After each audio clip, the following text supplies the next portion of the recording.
Blank check with Griffin and David. Blank check with Griffin and David. Don't know what to say or to expect. All you need to know is that the name of the show is Blank Check. The podcast speaks to all of us, and if we listen, we can understand. All right. Okay. But I mean, these are tough to do. The foreign films are always tough to do. That's true. And I couldn't find a catchphrase, a tagline. I mean, no, Like- unaware of a tagline. I feel like What our guest about spirits just died when immediately upon me reciting that. You mean when she grows up, she's going to be like podcast? That's pretty good. That's pretty good. I'm trying to see if there was ever. I mean, this. Is that a line from the dub? Probably. Are y'all watching the dubs? No, for I this? was watching Not me. subtitles. This was saying it's an Uncle Palm line where he says the earth speaks to all of us, and if we Oh. listen, No, it's we a can good line. understand. Yeah, That was a good yeah. line. Yeah. Uncle Palm's a cool guy. Uncle Palm Palm is good. fucks. Yeah. Yeah. He's a cool guy. Yeah. He kind of just shows up. Yeah, he He kinda just rolls in. Kind of just leaves. He No, reacts this- really strongly. really to things. strong. I have Yeah. seen the dub of this once, and it's I think the worst. It's pretty unlistenable. Ghibli dub. Yeah. And it's I watched this on the DVD that I have of it that I've had since since the first time Disney put it on DVD. Sure. Retired Maybe like- bit. And so I was like struggling with the menu because it's still that thing where you're toggling through all these different audio tracks and stuff like live while it's going on. And every time it would accidentally toggle to the English audio, I would go like because it's like James Vanderbeek and Mark Hamill And Anna is Paquin and Cloris Leach. Yeah, they Yeah. age up the kids. yeah, Right. which is Without very strange. Obviously, being able to age up how they look. And Yeah. it's just off. Yeah, But I think there are subtle dialogue changes to reference the fact that they're older. I was reading through on the Wikipedia. I mean, there are like a lot of changes.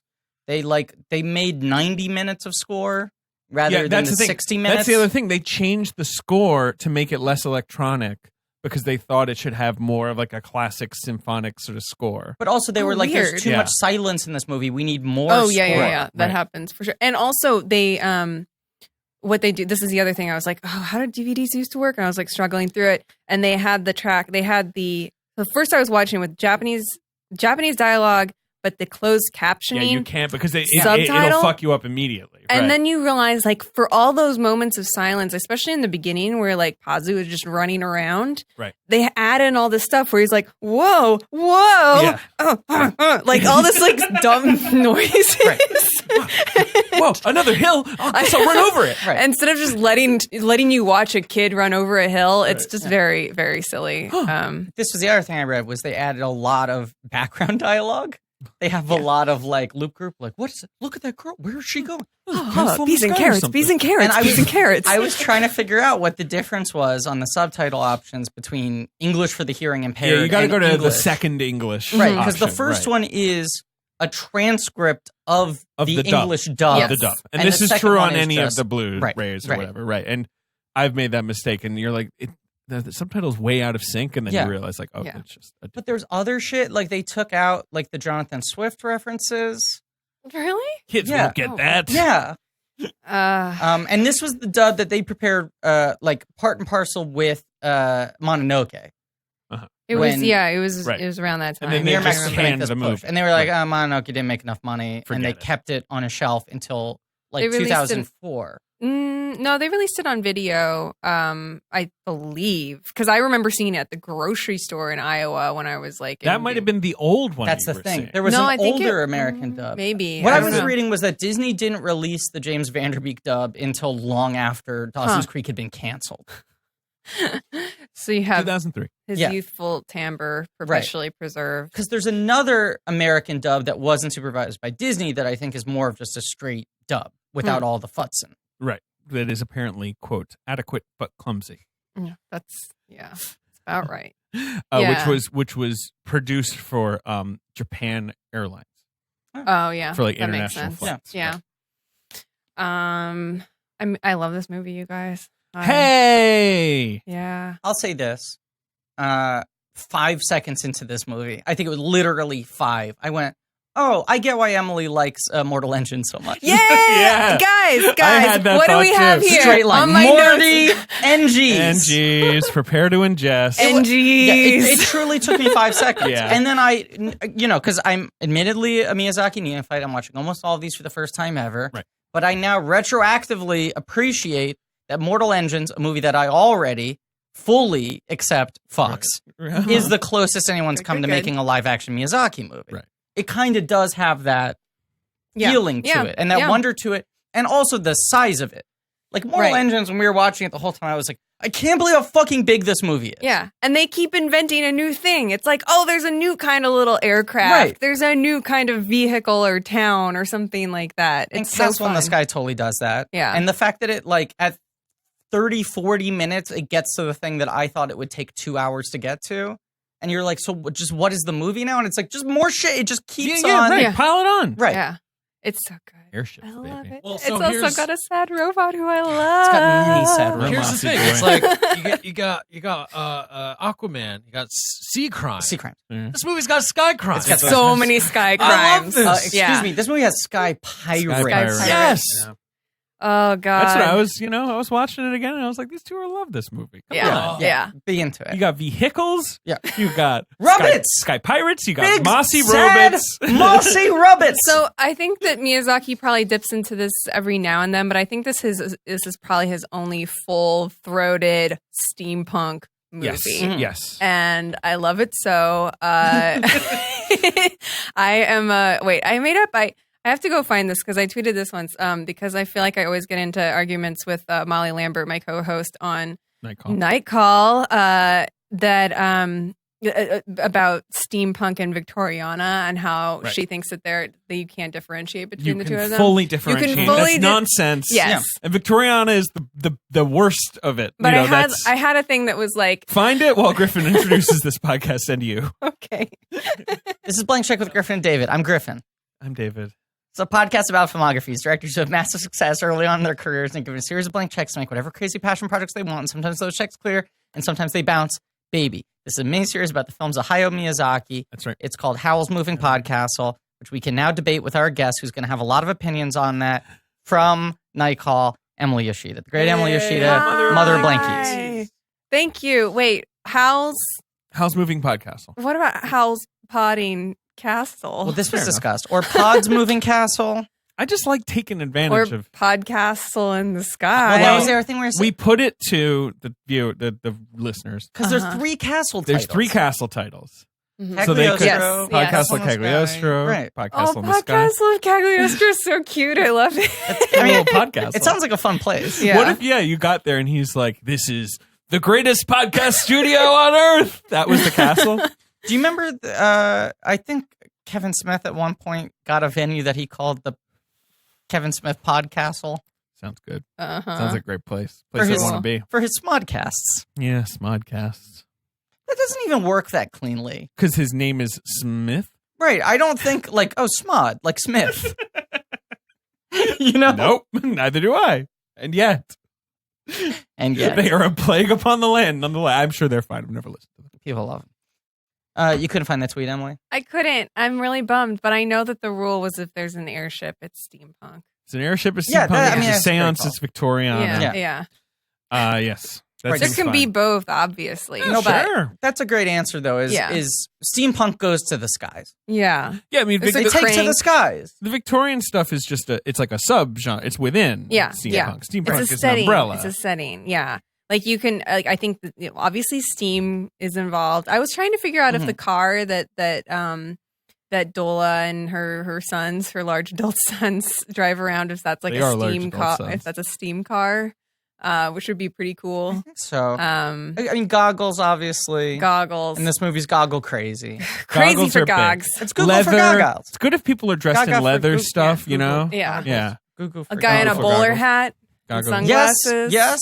Yeah, we love it all. It's great. We all Canes. agree. Yeah, canes. A lot of people have canes. petticoats. Petticoats that convert into jumpsuits, which are very on trend right now. Yeah, very Fleabag. Yeah. Very Fleabag. I saw that. I forget the other ones. I was looking through the Wikipedia of the Disney dub. one of the adult sons, played by Andy Dick. Yes. Oh, dear. I imagine that was not distracting at all. Yeah, he's like one of the minor ones too. There's two famous sons, and I can't remember who the other one Mandy is. Patinkin. Is one of the sons? I'm not sure. He's Is Lewis. he beardy? Yeah, I don't remember their names. Right, because Mark Hamill is... Mark Hamill's the colonel. He's Right, Nausicaa. the colonel. Yeah, Nausicaa. right. From my memory in the dub, he is one of the less offensive parts. Right. Like kids He's are just really like offensive. hamming He's it hamming it up. Yes. You put a microphone in front of that guy. Yeah. You can't He runs spell wild. Hamill without ham. You can't. I think it's true. It's true. I think I saw, or maybe I saw the like behind the scenes of the featurette or something on the DVD where he was talking about like getting into character for Muska. Even though I think I probably watched his performances that all of once before. I was like, okay, I'm never gonna do this again. Right. But I remember him talking about like trying to have this like. It was the first time I think I remember hearing anybody talk about like the Atlantic accent. The Mid-Atlantic accent. Right, And I was right, like, right. oh yes, that's what that is. Right. But yeah, apparently that's what he's doing on the dub. As Muska. I don't remember because I probably No, last watched it's- that when I it's was about unlistenable. 14. I think there's a couple of dubs that are okay that were like Yeah. obviously very well supervised, and I think the movies that are for kids, the Yes. dubs are more acceptable. I think Like Ponyo is Totoro about the Right, best. those Ponyo are is the best Those dub are there the is. later ones where the Pixar guys were more hands-on in those dubs and sort of protecting Yeah. them, yes, right? yes. I think Totoro has like a newer dub. The that's one with fine. the Fanning sisters. right. Yeah, that one's fine. There's a Totoro with both Fannings in it? Yeah. Unite the Fans. Yeah. Wow. Yeah, they've employed the Fannings and the Cyruses. Cyruses, The Cyruses. over All the the Cyruses years. have been Yeah, because Wow. Noah is Ponyo. Ponyo. Right. Yeah, She's good. She says ham. yeah. Ham. Wait, I there was something I was going to say about. Shoot, never mind. Cut this, Okay. Ben. Cut it. Then cut it. I lost my entire. Oh. Do you want yes. to start over the show? Or no, you're good to go. Okay. No, I do want to start over the show because I'd like to say, folks, I'm Emily Yoshida. Hell yeah. You're about to watch Blank Check. Blank Check is one of many podcasts, but it happens to be one of my. Who am I? I don't know. Who is this? It's very By familiar. my good friends David Sims and Griffin Newman. You could be listening to any number of podcasts right now, but you've chosen Blank Check. That's what's sticking in my brain. Yeah. What is that? Could be listening What's she to any doing? number of podcasts. I don't know if it's on the Blu-ray, but it's on the DVD. It is the fucking god-awful Yes, right. John Lasseter Lasseter. intro Oh, that is yes. before all the Disney releases of, Yeah. Lots which of is hugging like, Lasseter. does all the- Starting with at least I think Spirited Away. yeah, the Spirited Away one I've seen. That one and this one are the two that I'm most They're familiar not with. on the Blu-rays, thank God. Yeah, but you have to like they are when Right. you press play it's on like the movie. unable to perform this function. Yeah, you can. It's like the FBI warning. It's like, You gotta sit through this. but they're not. It's like all he says is like the only reason those exist is to remind everybody that he is friends with Hayao Miyazaki, Right. which like I am doing scare quotes right now, heavy scare quotes, which is always just a picture of him putting his arm around him and like Miyazaki looking kind of bewildered, and then to tell everybody that it's like okay to watch the Japanese cartoon. Like that's it. It's so annoying. I hate them. But I love Sorry, this Griff. movie. Does he reach out during the introduction and put his hand on your leg? Does he break out of the screen and invade your personal space? I don't know, but let's all give money to his company and see Toy Story 4 this summer, right? Hey, he's out of Yeah? the company. He's out of the company. Mhm. He's out of the probably company. still gets it. He probably still gets money. Yeah. I mean, Yeah, but he was did his- Fired from the movie. He was. He was. He was. He was. Yep. Works at Paramount now. Is that right? He works at Paramount. He works at Skydance Animation. Skydance. Skydance. Skydance. You know who Animation. dances across the sky in a movie is the people in Castle in the Sky. Yeah. They do some sky dancing here. You lost your confidence. I there know. in I the was middle like, of I'm that. not really sure which one to say. You know, The cast of this film. Sheeta. Yes. So I was not an expert here, don't know anything. Sure. But I knew Nausicaa was based on a manga, so I was like, His oh, own this is manga. his. His Well, that's manga. what I didn't know. I thought like, you thought this is his first this is his whole first cloth, right? whole cloth, Mhm. but it's no. Nausicaa, he's adapting himself. Yeah. This is his first whole cloth movie. In the I sense mean, that like, You it's mean not it's based not on a solely manga. directly designed. based on anything, Yeah. right? Although Right. it is borrowing, I believe, from what's it called, Future Boy Conan, right? His like Right. right. his old TV show. Yeah, Future Boy, the Boy Detective Conan. I mean, or Future No, whatever. this Boy is my Conan. question: is Future Boy Conan connected to Detective Conan? I don't know. What the heck is I've not Detective watched. Conan? Detective Conan is a little boy who solves mysteries, and Conan O'Brien is always doing bits about him now. Because there's an entire city. I'm actually like kind of not educated on the boy detective, future boy Conan. No, they're not connected. They're not connected. Okay. They are not connected, although they are both little boys And named Conan. Lucky boys.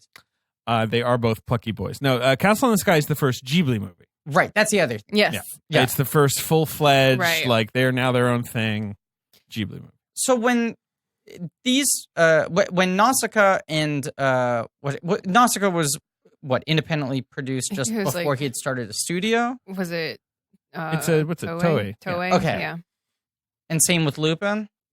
So are they sort of just licensing these movies when they put them in the box sets? Because I feel like also Lupin's never part of like the Ghibli Fest thing. No. Nausicaa no. is. He owns them. Lupin's the only I one think that's Only available on because streaming. Lupin is a part of this like Right. vast franchise Yes. that he does not own. He just did an entry in it, which so, I'm getting Yeah. really into. Oh, it's I'm loving Lupin. Nausicaa was produced by Topcraft. I'm sure we discussed this on the previous week's episode, which is a defunct studio. So I assume Miyazaki just has Okay, so he the just rights got to the it rights now. back. Okay. Toei distributed that. They also distributed this. Toei was the distributor. You Mhm. know, they've got the mechanism to push it out onto the screen. Yes. But this is the beginning of Ghibli. I think that Grave of the Fireflies. When is that? Grave of the Fireflies is Ghibli as No, well. I know it's. I'm just Yeah. trying to remember the year. 'Cause I this think is it's 88. 86. It's 88. Yeah. So this is fully the first. They're There's all no- doing their first films. Yeah, they're all hard at work. Yeah. And this film was not a success.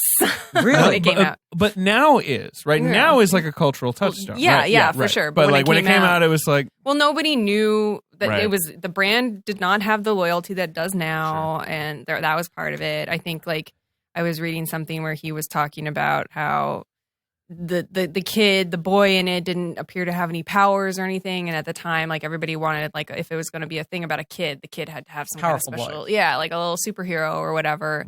So people didn't really know what to make of that. I don't know.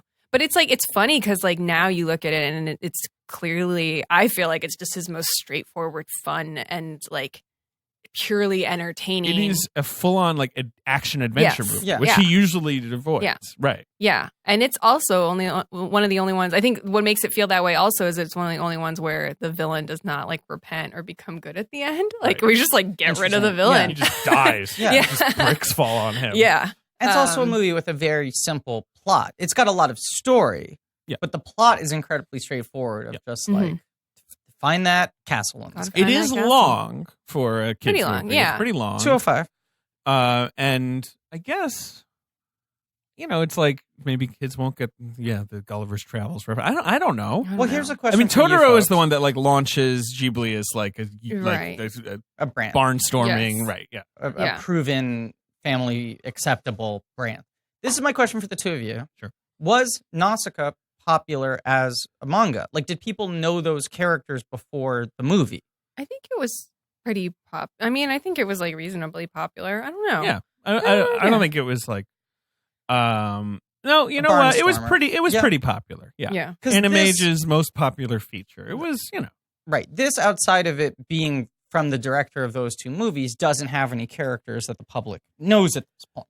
absolutely. And most animated, Does have a castle in the sky. sure, but a large majority of Japanese feature animation is either based off of a manga or based off of a TV series but at this there's- point, right? David's pointing What's to in the sky. sky? There's a castle in the sky. Big old castles in this sky. That's pretty cool.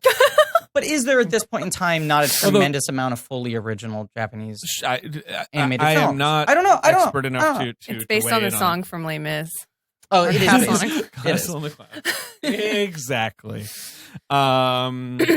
It is called the first modern steampunk classic by the Steampunk Bible. Really? That's right. All right. Hell yeah. That's right. What's the second modern steampunk? Mortal one? Engines. Mortal Engines. No, I don't know. The gap in between. Dark Materials.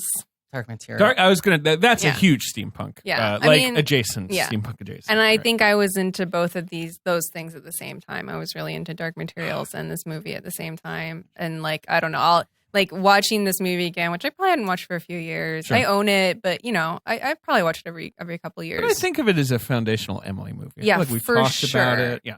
Like when I just see the texture of things and just like some of the background paintings and stuff, it's just like this was the texture of the stuff that I was into, and like Final Fantasy games too. Like all Final that Fantasy stuff. is definitely Like influenced by that this is movie. all. That has Yes, to be. All the airships and all that shit. totally. Yeah. I'll Hell say yeah. too. I'm very much a fan of Final Fantasy neophyte, Uh-huh. but I've been playing through the Kingdom Hearts games, Sure. and I feel that connection. Yeah. Which I've is never played Kingdom Hearts is yeah. Disney It's like Final the big- Fantasy. It's Disney Final Fantasy, but it's so from the music to the rhythms of it to the landscapes 100%. and the vehicles and all of that.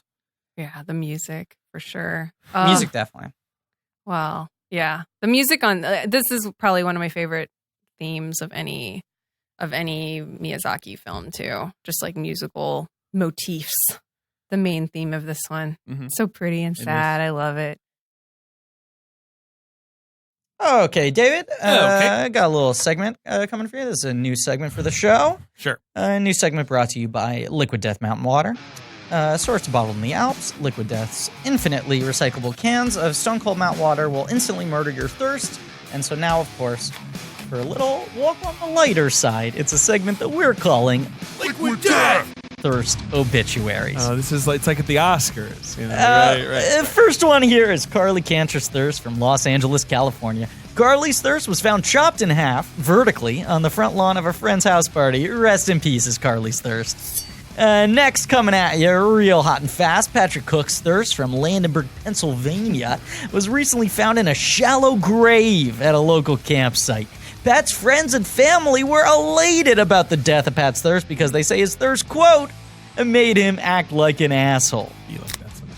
And rounding it out, finally, Zach Greenberg's thirst was found decapitated on the floor of a local Denver heavy metal bar known as the Brutal Poodle. Mr. Greenberg stated that the memorial service will consist of him dancing alone on his thirst grave. All right. Well, that concludes this segment of the Liquid Death Thirst Obituaries. Of course, If you'd like to brutally murder your own thirst, it's an option. maybe even get featured in the next segment, you can head over to liquiddeath.com/chat. They're offering listeners an exclusive 6.66% discount on 12. See what they did there. It's a little bit of a joke because it's kind of like heavy metal. Yeah. Liquid Death! .com/check. I want to say, Yeah. you know, we have advertisers on the show. Sometimes they send us some samples of products, right? Mm-hmm. I get home, the world's heaviest package is waiting for me. It's heavy. So I'm bringing this upstairs. I'm already resentful, Yeah, right? It's so heavy. And then I crack it open. There's, in fact, a bunch of tall boys of water. Yep. And I go, what? Put it in the fridge, they get cold. So here's the thing. Then I put them in the fridge. And a couple hours later, I'm like, let me crack one open. I gotta say, I don't know why. I love this experience. You do. You've been raving about it I've all been week. raving about it. I've been saying I want to have them advertise on every episode. Yep. I've been drinking this stuff like a fish. Summer months, you know, it's hot out there. Gotta hydrate. It's tough to stay hydrated.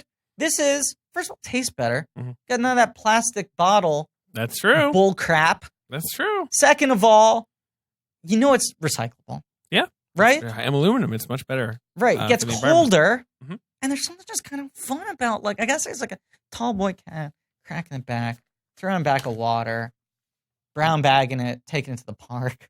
Well, that's liquiddeath.com/check. It's good shit. You can murder your thirst. Murder your thirst. There was a thing on the Wikipedia, which I don't know if this record still stands, but they said the most tweeted moment in the history of Twitter. Yeah, that sounds like some weird bullshit. But yeah. Can you look this up, though? There's one. Yeah. Wait, what? In It was August playing on TV. 2013, Yeah. fans tweeted the word balsa Mm-hmm. at the exact time it played in the movie. There was a global peak of 143,000 Wait. tweets in 1 second. Really? I did not know about this. Some sort of Japanese Was it just Japanese flash Twitter? mob, yes. Yeah.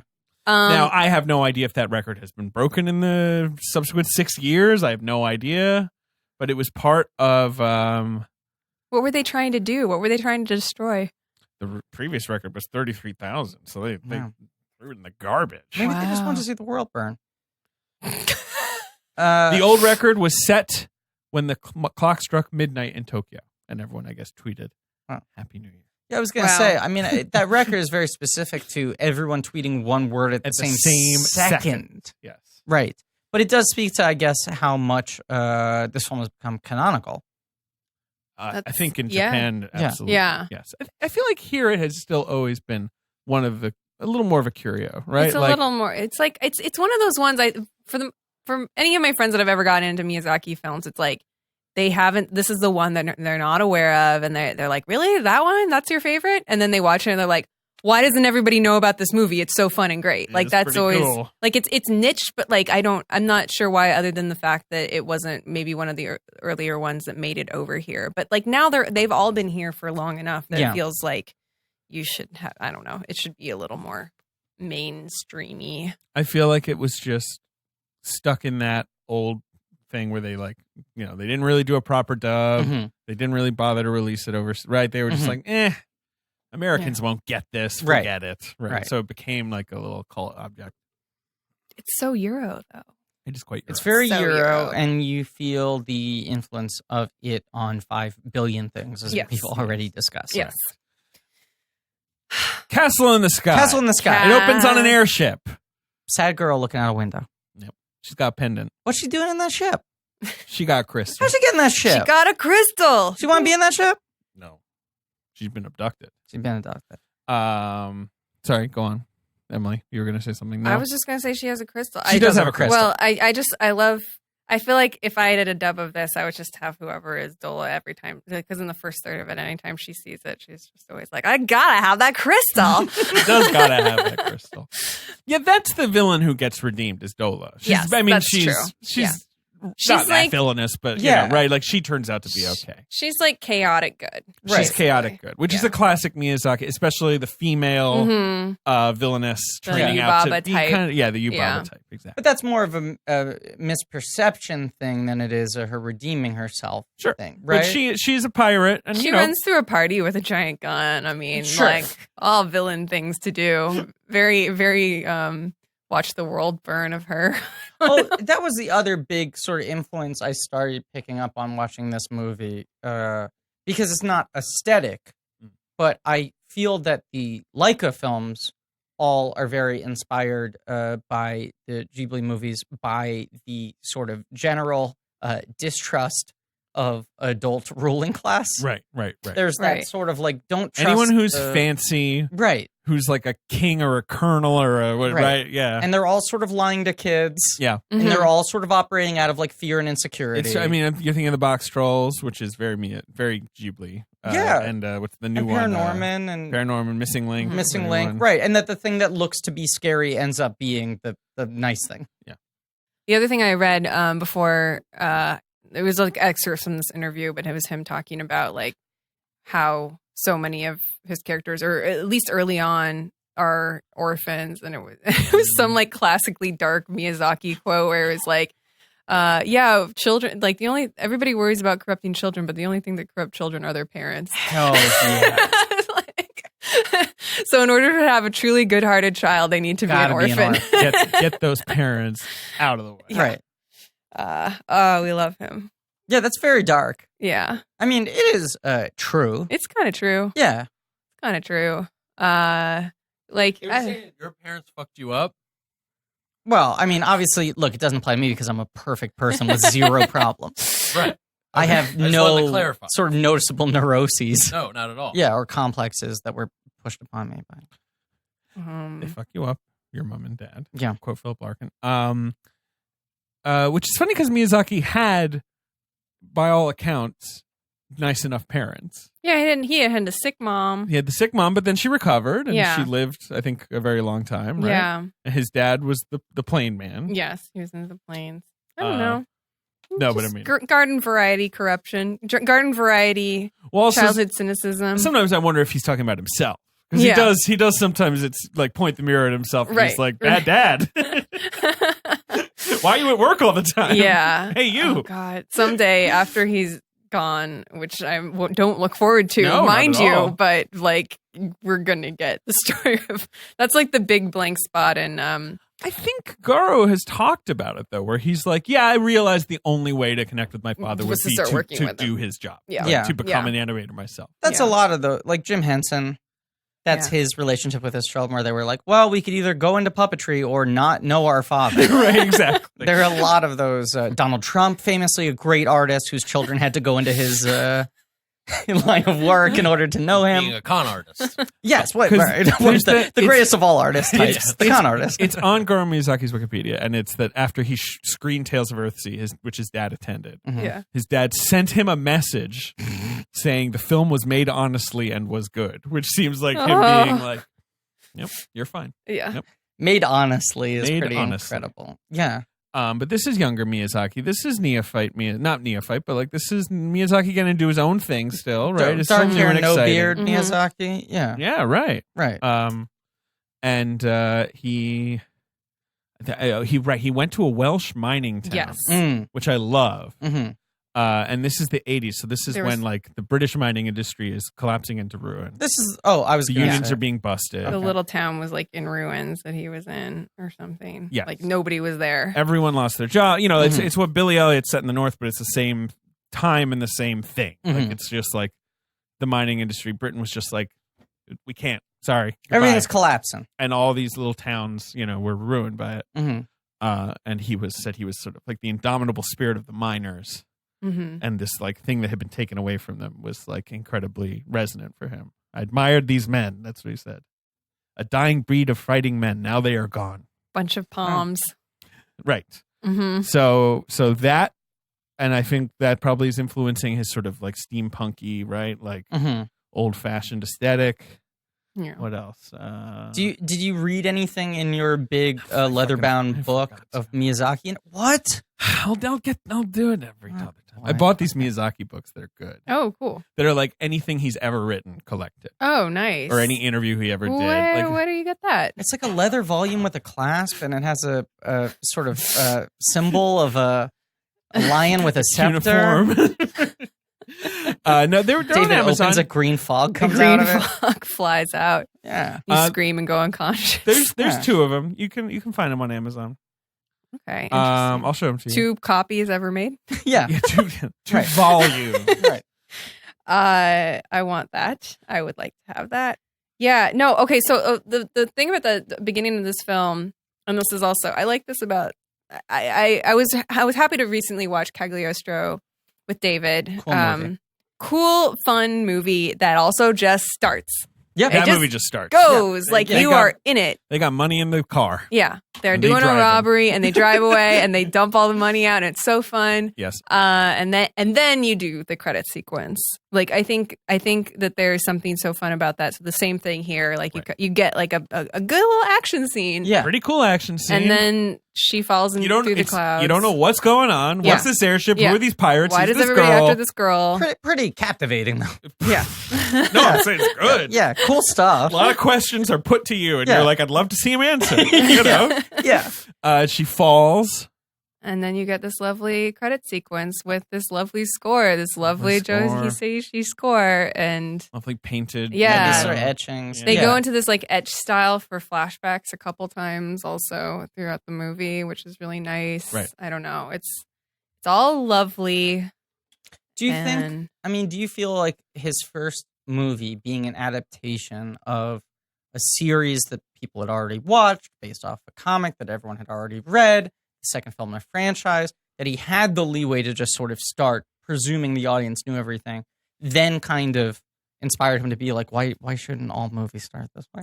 maybe, yeah. I mean, yeah, it does feel like you can operate thinking like, okay, what if there was already like 10 volumes of a manga of this and Right. we're just going to do the adaptation of it. You can kind of just like let people catch up or something. Right.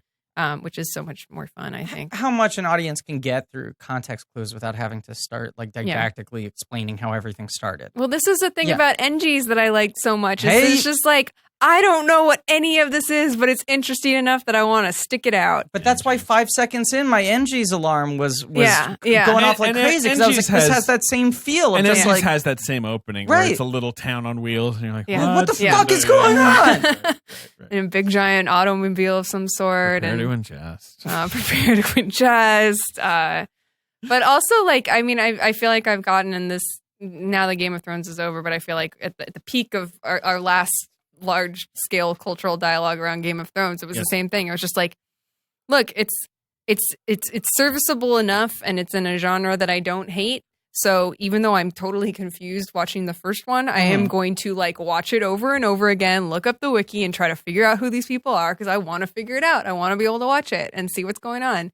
And I think that some of that has to do with just like, I like a genre. Like, I like steampunk shit. So help me God. And then also, you know, like just having the ability to drop those little hints of like, there's a bigger world here. We're going to get to this later. Don't worry. That I think maybe some people get impatient and are just like, wait, but why haven't we explained what this is? But I don't know. I enjoy it. Of course. Yeah, I was going to say, I mean, I'm just thinking, but especially with Game of Thrones, it feels like a pretty solid rebuke to the traditional notion of mainstream storytelling that you have to spoon feed everything to your audiences. Because Game of Thrones is a great example of something where the audience proved that they were willing to do the work. Yes, They weren't to all literally book like readers. crack open a No, they're not. I book was not a readers. book reader. No, and Game of Thrones, people are talking about shit that is either never going to be explained Right. or only be like tangentially explained, right? Right. You know. But even to a lesser degree, I mean, like the MCU movies and like new Star Wars and all these 100%, things where yes. people like have to like put work into like keeping up with the thing. But the thing with Thrones that I always think of is like in that pilot episode when you see Arya shoot an arrow, you're just immediately like, I get this I character. know what she's This is gonna an do. archetype I fully understand. Yeah. Like she's the little tomboy. She wants to be a warrior like her brother. Like, you know what I mean? Like every time they throw a character at you or a setting, you're kind of like, I get it. Like, I get the general idea. That person. Yeah. Right. You know, it's this type of thing. So, like, you show me air pirates, I get it. Well, that's, I was going to say, Oh, yeah. is a thing. This movie does really fucking Reminds me of my childhood. Right. I mean, But you're like, this is a stuffy colonel. This is a crazy air pirate lady with her large adult sons. Like even if you don't understand what they're going after. That's why we love large adult sons, because like cartoons are filled with them. yeah. Yes. Like Bluto is a large adult son. Yeah. Yes. Right? Like, you know, like Right. we grew up with large adult sons. Yes. Yeah. It's really good when they're constantly just being like, Mama. It's kind of crazy that this and Goonies come out within like a year of each other. Because they're Oh, both yeah. like mama with a trio of knuckleheaded, or not trio in this one. A brood. Yeah. Yeah. A whole a murder. A murder a murder of a son. Large adult sons. A parliament of sons. A parliament of sons. Oh boy. Oh, I love those sons. But we love Shida. She's cool, right? Yeah. Yeah, She's fall. she's like one of the more passive Miyazaki She heroines. is. I would say the most passive, right? But I don't know. I She's like figuring her. it out. Yeah, yeah. I mean, like, well, Nausicaa is like out of the gate. She's like a great heroine. She's like an amazing heroine. like right? in that very Like much Black sets the Tar- tone. like Like that.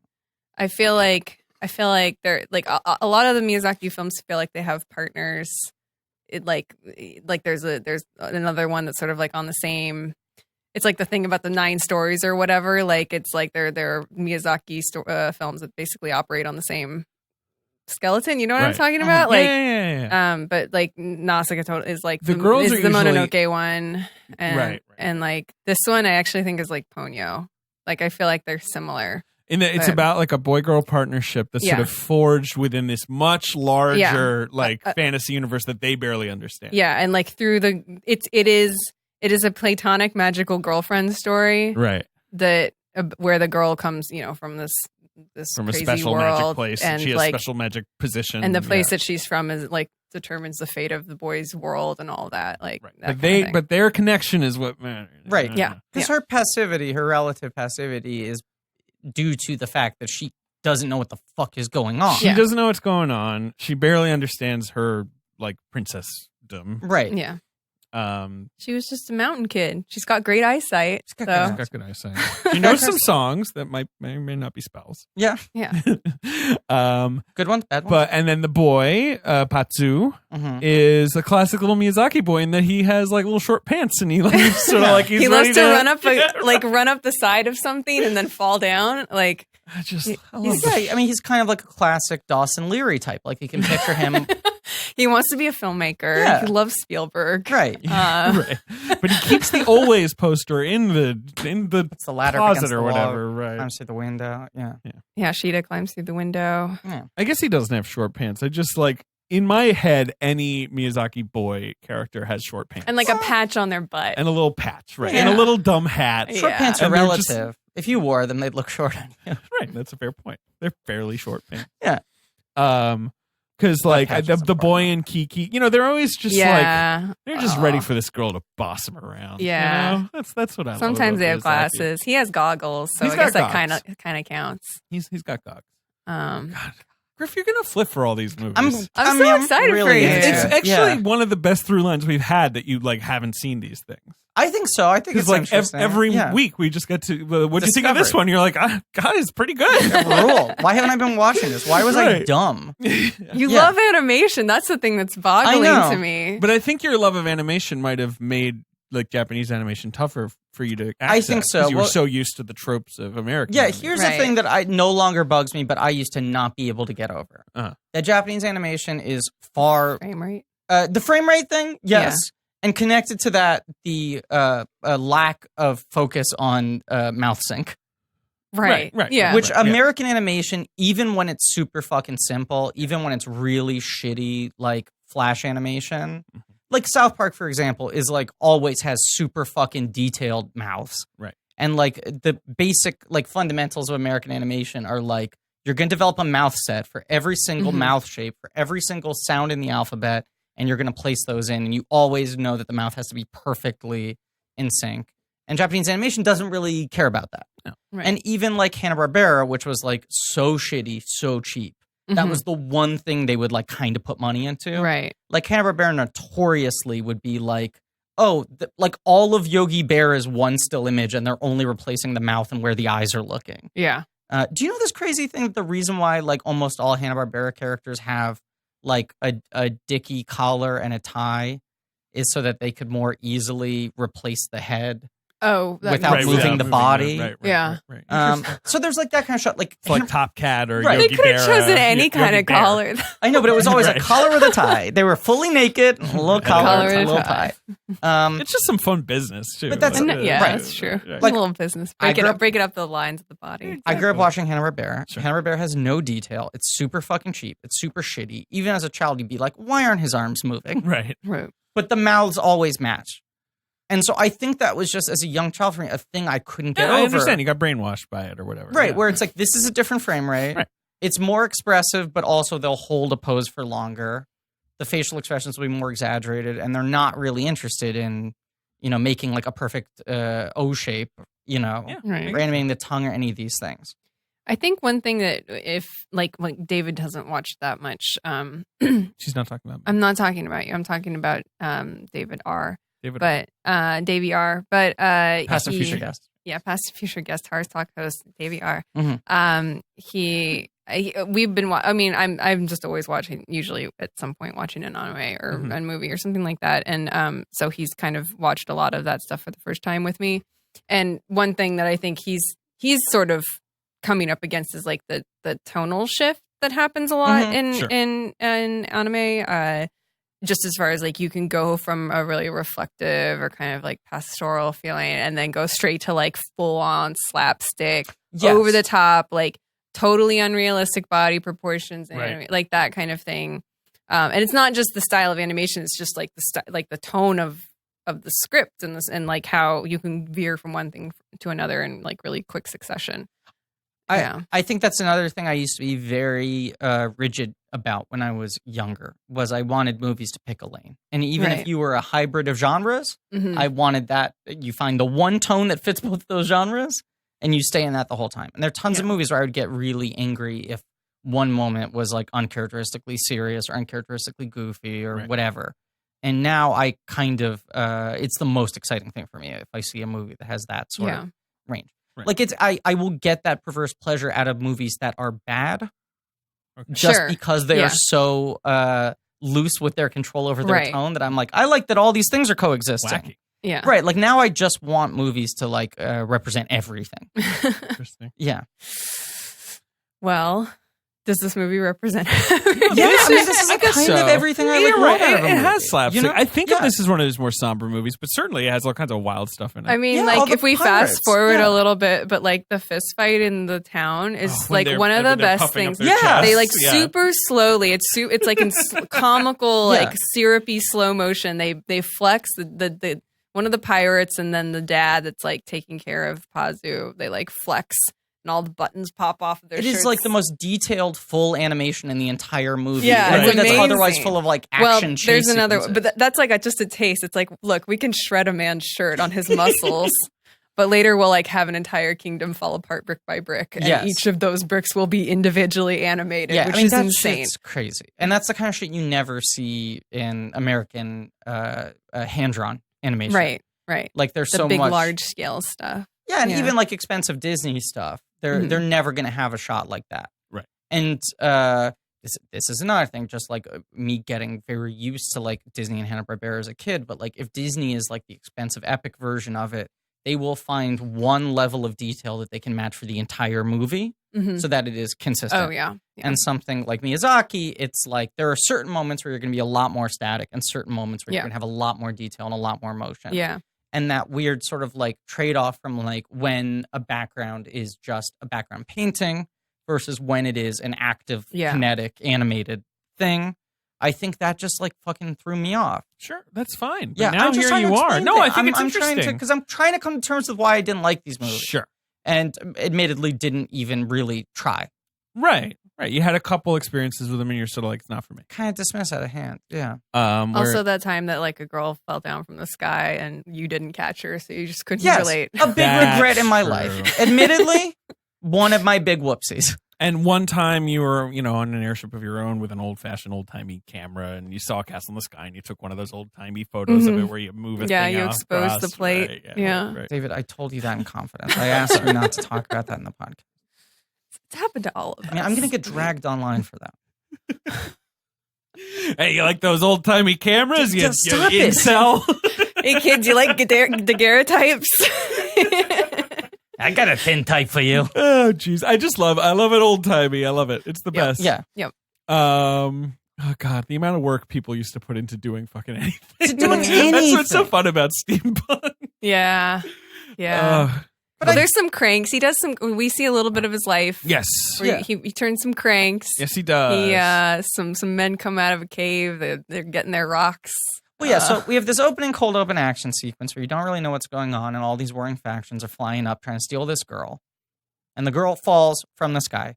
We go to the etching, and then the girl lands in this farmhouse. Yes. Well, her necklace is glow. With the help of her necklace, she Mhm. doesn't die. It's like the D&D spell, Featherfall. There we go. Retired bit. It's a good spell. Siri retired bit. Retired bit. And like Lil Patsu, who is a little mining boy. He is literally the definition of a brave boy. Yeah. I just don't know what else to describe. Nice little cat. He's so He's cute. brave. He's cute and brave. He's got gogs. He's got a great attitude at all times. He's a real pause. Mhm. And his dad took a tintype of a freaking castle in the sky one time, so he's real interested in that. Laputa. Sure. He wants to design. He's designing an airplane. He's making an airplane. He is like the kid. You guys have seen Booksmart, right? Yep. Yes. He just wants to fucking design airplanes. Booksmart's so good. I want to see it again. I think I've seen it twice. Have we? You saw it twice? I think it's a good movie. Good times. I saw it Great. 2 times. 1, 2. Yeah. It's so good. The one that destroys me is when he says, like, enough with the revivals. I mean, this generation deserves original musical. I think he's really fucking good in that movie. Ben is leaving because he doesn't want Booksmart spoilers. Yeah. Okay. Oh, Wow. I'm sorry, Benny. Yeah, I mean, my favorite character is the one where you're just like, what's the deal with this kid? And what's his fucking name? I don't remember his name. No. The kid from Santa Clarita Diet. Scarlett Gazano. Yeah. That's his name. Thank you. Yeah. Just him. Yeah, he's so it's everything such a he good does performer. really amuses me. And that's one of those performances too, where you're like, this could be a nightmare. This character should be a nightmare. Right. The rich kid who's like, should I do this? Yeah. Like, should I do this? No, but also, in most actors' hands, I think they would push it so far over the edge that he would just you be could never redeem him. Right. Yeah. Exactly. Yeah. He's a sweet boy, though. He's a sweet boy. Everyone in Booksmart's sweet. Yeah. No one's really a the bully. moral of Booksmart. Right. Is that everybody is a little sweetie, which is not true, but Right. nice to watch. But I in think a you just movie. get sick of it. Like, I mean, I talked about it in our Peregrine episode. Like, the one character who's like, I don't like you. And it's like, what's your problem? He's like, I gotta be that's here. what I do in this movie. Right. That's It's the not thing I like gotta you. do. There's that character in Pacific Rim Uprising. Yeah. And What's you're your like, problem? Right. There's I don't like no you. payoff. Yeah. And then, There's no winning maybe them the most over. you're going Right. to get out of him at the end is sort of like a, okay. Right. That's I like, guess you pulled it off at the end. that's the thing with Booksmart is either that's going to be exactly what you like about it, or exactly what you hate about it. Right. Because I saw it with ARP and he was like, there's no social structure. There's no hierarchy. And I was like, that's kind of what's nice about it. Yeah. See, I found that realistic because that's how my high school was. My high school was like that too. Yeah. But I know I went to a weirdo high school. Well, I didn't go to a weirdo high school. I went to a public high school in Iowa, but like everybody just hung out with everybody. And it wasn't even like a super small school, but I just thought like that kind of anarchy. Because I think a lot of times like there's like a weird cycle in teen movies where it's like, oh, we have to be mean girl. Like we have to make our experience look like Mean Girls now because we saw that in a movie and that's what high school is like. But like I think high school can be much more of just like a primordial soup if you just let people be who they're going to be. I also think it's becoming more and more that way. I feel like totally. Yeah. You, like because of the internet. Yeah.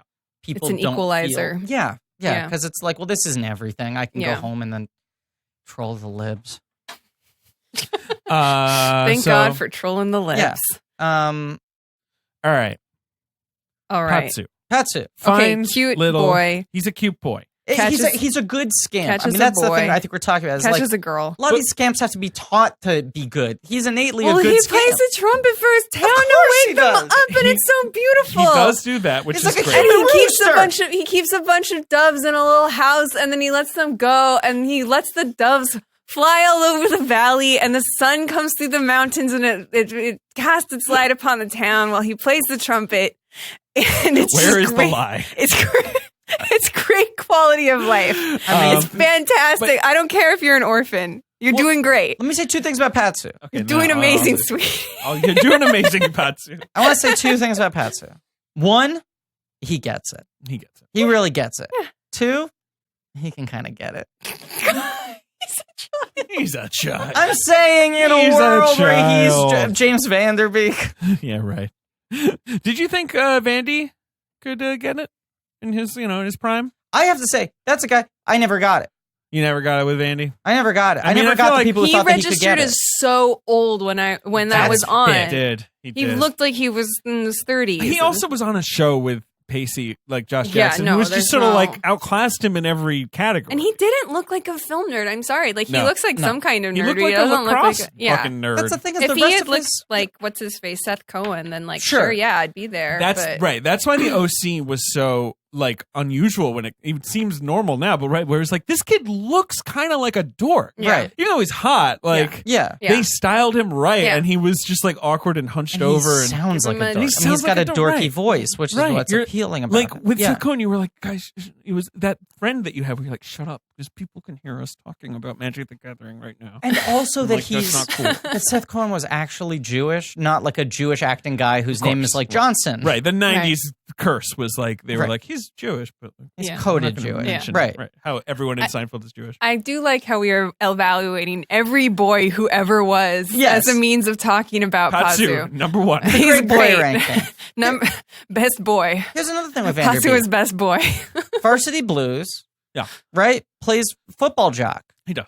In Perfectly adequate. Angus, Oh my a movie I love, he plays jock bully. In what? Angus? Angus. Have you never seen Angus? Have you never seen Angus? Have you never seen Angus? Before. Oh my God. Have I've you seen Angus? Oh, for Yeah. sure. Angus is so good, David. I would rewatch Angus Guys. like now. I've never heard of this movie. David, you That's gotta nuts. see Angus. Yeah. I mean, I'm seeing it's Yeah. we got some kids here. Got some It's got kids. the Shermanator. It's got, I think, George C. What? Scott in his final performance. Of course. It's got Rita Moreno in it. Right. We love her. We stand. Kathy Bates, apparently. Yup. Apparently, the BBC helped produce it. Kathy Bates plays his mom. It feels Beeb. very Degrassi. Yes, it's Love so Degrassi. good. It's the plot of the film is Angus is a fat nerd who loves science, Okay. and James Vanderbeek, as a prank, gets him elected prom king. Sure. Right. Mhm. It's like She's All That, but for boys. Interesting. And he knows that he's going to have one dance with the prom queen, who is the beautiful girl who Yeah. he's never had the courage to talk to. But the reason why Angus is so good is in the It's way got an amazing soundtrack. it writes that character. Good soundtrack. The I'm Unattainable. looking at this soundtrack. And it's, what's her name? Ash. Mhm. Uh, Goo Goo Dolls. Is Ween on the Angus soundtrack? Not seeing a Ween. There's I think There's a isn't Weezer. Velouria, Weezer, one of the Weezer. greatest Weezer songs of all time early. is Name on. it. Please name it. It's a great title. It is oh God, which one is it? It's got a great Moog line. What is you gave you your love gave to your me. Son. love to? Yeah, That's so right. good. That's I love it. What were you Uh, going to say? No, That's- Angus fucking rules. And Okay. it's, what's her name? Ariana, Huffington. no, what's her name? Richards, who is Lex, the From greatest Jurassic hacker Park. ever. Remember when she turned them lights on in the cyber system in Right. Jurassic Park? Oh yeah. Hell yeah. Lex rules. That's Fucking like love Lex. the one fucking teen movie, like 5 years ago, that's about like a boy having a crush on an unattainable girl when he meets the girl, she's a person. Right. Right. Not like an angel or a devil. No, like that's the whole point of the movie. So he's like, oh, wait a second, you're a human being. You're not just someone on a Yeah. pedestal. Sure. Angus rules. That's her next miniseries. Just Great. Angus. Angus for 10 weeks in a row. Let's get back to these Okay, back to doves boys. Thank in the you. valley. Thank The doves flying through the valley, and they eat eggs. Yeah, Sheeta wakes up and they eat some eggs, and it looks really nice. The eggs are great. Yeah, There's multiple egg scenes in this movie Yeah. because there's also, toasting the eggs. toasted in eggs the cave. where they pull the egg Cave off. eggs. Yeah. Not a fan. Night eggs, cave eggs, Ben. I'm into that. All right. I love a damp egg. I mean, eggs are a Ugh. crucial part of. I know you Yeah. hate eggs, You Yeah. gotta have an egg. but they are a crucial part of Miyazaki. I was going to say, this remains my biggest hurdle to cross with Miyazaki films is how much I have to watch lovingly animated egg eating. Yeah, it's nice. So then, very shortly after that, the pirates show up again, and Yes, they do. Yeah, they show up at the door. They show up. You got the guy in the white suit, and they sneak her out. They sneak Yeah. her out in boy clothing, Yeah, and they run away to the town. and then you got the town stuff, and you got the The- fucking railroad. See, chase. Yeah. at this You point, Where I'm they enjoying this destroy movie. so much Oh. infrastructure. Yes, they do. They destroy an entire track that is probably the only Their only egress. connection to the outside world. Right. What were you going to say? Greg? No, at this point in the movie, my worry is like, oh, is this now going to be a movie of 90 minutes of them running away from people on land Oh, sure. before you get to the castle in the sky? And I was so excited by how quickly they're like, no, going back up into the sky. I mean, it's Yeah. about this guy. I was like, oh, it's Well, going to be first them you got to on the go run in down, small down towns. Well, under. Yeah, first they fall into that mine. Yeah, with Uncle Pom. Uncle. Wait, is it Grandpa Palm or Uncle Palm? Uncle Pom, Uncle Pom. the local eccentric Uncle Pom. He knows how to talk to rocks. He knows how to listen Those to rocks? rocks. I've been talking to rocks all my life. Actually, that should have been the opening. I've been talking to podcasts all I've my been life. talking to I've been podcasts. all my podcasting life. with rocks all my life. Yeah. Because Uncle Pom does have a podcast network down Yeah. there. No That way. is established. Yeah. What does he say? Does he say the rocks are trembling or something? I don't know. But yeah, Or he says they're like, yeah, I think he says trembling. Yeah. I can try and find it. they're restless, or the rocks are restless. He's like the one true rock ally because he's the one man who's willing to step off his pedestal of privilege and listen to rocks. Yeah. Listen to the You rocks. gotta listen to the rocks. Yeah, can't find this trembling line, but he is cool. Yeah. Uncle Pom rolls. And they blow out the candle, and then they see all the glowing rocks. They eat the yucky eggs. But the other thing is that Uncle Pom is the one guy. It's so much egg porn. He loves egg. I hate eggs. He love egg. Really? He hates it. Nothing grosses me out more than You eggs. should watch the Bon Appetit video of 32 ways to cook an egg. It might turn you around on eggs, or it might put you off of them forever. Either or. Yeah, that So good. seems like shock therapy. Or I whatever, couldn't right? watch it. Yeah. When people talk about He eats so much eggs in the video. how much sort of incredibly sort of emotional, profound, upsetting imagery there is in Roma, I was like, oh, you mean that unbroken take of the woman preparing egg? That was the moment on screen where I was like, I turned to TC14, I was like, cover my eyes. I can't fucking watch this. Why isn't he cutting? Why am I looking at this? She picked up her tea tray and put it over your I eyes. hate everything about eggs. That's so I crazy. love eggs. I Insane. think I love everything about eggs. One of my favorite foods, Eggs and then they go in so many other things They I go like. so well. I've been eating just eggs on noodles. Just like I'll do a Sounds great. sunny side up egg, and I'll plop it on a hot bed of noodles, like somen noodles, and then it cooks the rest of the egg. And when I stir it, oh, it's so good. Sounds great. I live in a neighborhood now with a lot of very good Japanese restaurants. Yes, you do. And a lot of very authentic Japanese restaurants. Yes, you do. Where the menus don't hold your hands. Right. And where I would read the 4-word description of an item and go, that sounds like what I want to eat. Sure. And then it would come out With an egg on it. with an egg in it, with an egg spread about, distributed. Oh my and god! I just have to like fucking spoon around. Yeah, tough to avoid an egg once Yeah. it's in there, especially in a broth. I now know Yeah. which places I can go to and which items I you can could probably order. say like no egg. Yeah, you can ask no egg. They'll not do an egg. They'll think Fine. you're crazy Yeah, because an egg is the best part right, of the 'cause ramen I or do whatever all it the is time. you're I eating. eat a That lot is of great. ramen without egg. But the other thing is sometimes I Sans don't. egg. I think I go like, oh, this doesn't sound like it would have an egg in it. Like I'm not getting a ramen. I'm getting like a meat dish. And then it turns put a out to fucking be egg on it, man. Put an egg on it. You know, like a pork chop, and then you just put an egg on it, like Vietnamese. Yeah, I love that. Well, can I talk about the other thing that's going to come up later in this miniseries? I don't like ham. Ham. Ham. Ponyo might turn you around on ham. Oh. Like the National Ham Council should fucking buy Well, Ponyo as its mascot. This is ham. jumping Ponyo ahead love ham. slightly, but like Dola love ham too. You know what? She's got what that- else they have in common? Red hair.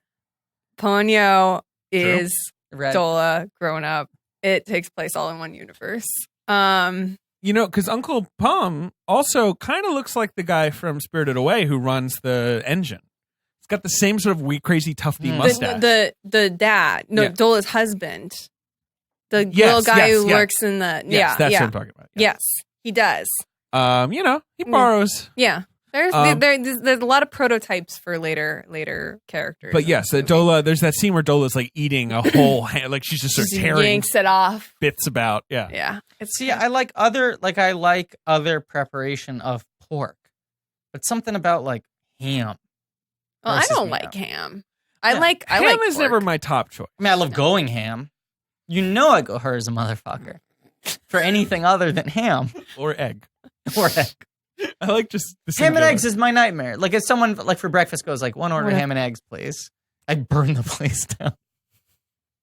I don't mind like really good ham. It's sort of like white wine, Like where you're like, oh, I see that this is like is an good. aged ham. Yeah, you know, like, but like, Virginia, like ham. but like, right, just the sort of the slimy ham you Yeah. pull I was out gonna of say. like the you No, know. no, don't no. like the Water, sandwich. waterlogged ham. I don't love the consistent. It just It's looks not like great. fucking But like a like rubber I don't really insole. like a honey Christmas baked ham. ham either. Yeah. It's Yeah. so salty and sweet. It just feels like you're eating like It's jerky. very one flavor. You really Yeah. need to like put some shit on it. Yeah. you know, like you know. I assume you also don't like a baked ham, like a No. big baked ham. No. This is also very not Jewish.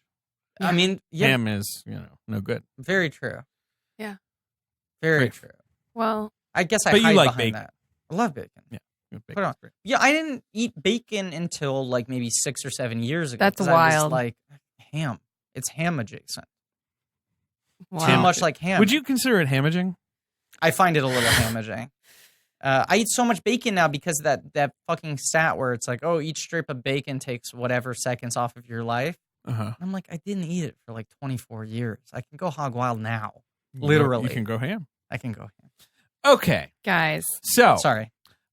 just love the Uncle Pom stuff. Love Yeah. all the mines. Yeah. He's a beautiful, Very beautiful, evocative. sensitive rock man. Basically, as soon as they get out is when they get caught Right. by the army. Yes, by the And, colonel. yeah, they get kidnapped. And the colonel tries to Um, sort of, well, actually, her. Like, yeah, come on. well, Look, Uncle Pom also reveals that her amulet, her Yeah. right. is He volusite recognizes crystal. He Volusite. sees. Is right. that when she tells him, like, I have a secret family name? Yes, that Okay. her yeah. actual name is Lucita Toel or Laputa. Laputa, yeah. Yeah. and Patsuka Laputa. Uh-huh. I mean, they're obsessed with that thing. They Yeah, love But it. then he well actually, sir. All right, what were you going to say? Ooh, about what is he Muska? well, actually? everything. He's like, look, you don't understand this. We're the good guys. Oh, We're right, here to yeah. help. Right. Yes. And he shows her the first robot Right. with the little arms cut off. Yes, we meet finally the main character of the story. Mm. My favorite little guy. I mean, this is my favorite. Well, no, I love Mossbot more, but I love like kind of Broken Bot, like trying to figure out what to do and Yeah. And shooting he's lasers. scary and he doesn't understand that he's scary and Yeah. she's so freaked out of him and then she realizes that he's trying to help her Right. escape. It's so nice. They look great. But it is scary. It is scary. This well, whole that's the sequence great, is pretty frightening. Yeah, that's the great thing about the design of the robot is that it can turn from being menacing to like adorable Right. on it, like from one shot to the next. It's a It's good You know what so I'm great. going to say? No. I mean, this Iron reminds Giant? me of, Yeah. Iron Giant, of Definitely. course. Oh, Yeah, 100%. yeah. Fairly Oh, influenced. Very Brad Birdie. Right. Yeah. Right. Like it feels like he was drawn from Right. this. Yeah. But it's Yeah. interesting that this Rubbit has even less of a face. yeah. Yes. That he's got sort of the couple of asymmetrical He's got the asymmetrical Yes. eyes, which rule. It's so cute. I love him He's- so much. He very is, nice guy. he is a chunky boy. He's so He's a chunky. chunky boy. He thick. He's a metal chongus. Yes, he is. He's Yeah. wide. I love that thing too, where his arms, you think they're turning into blades and their little wings.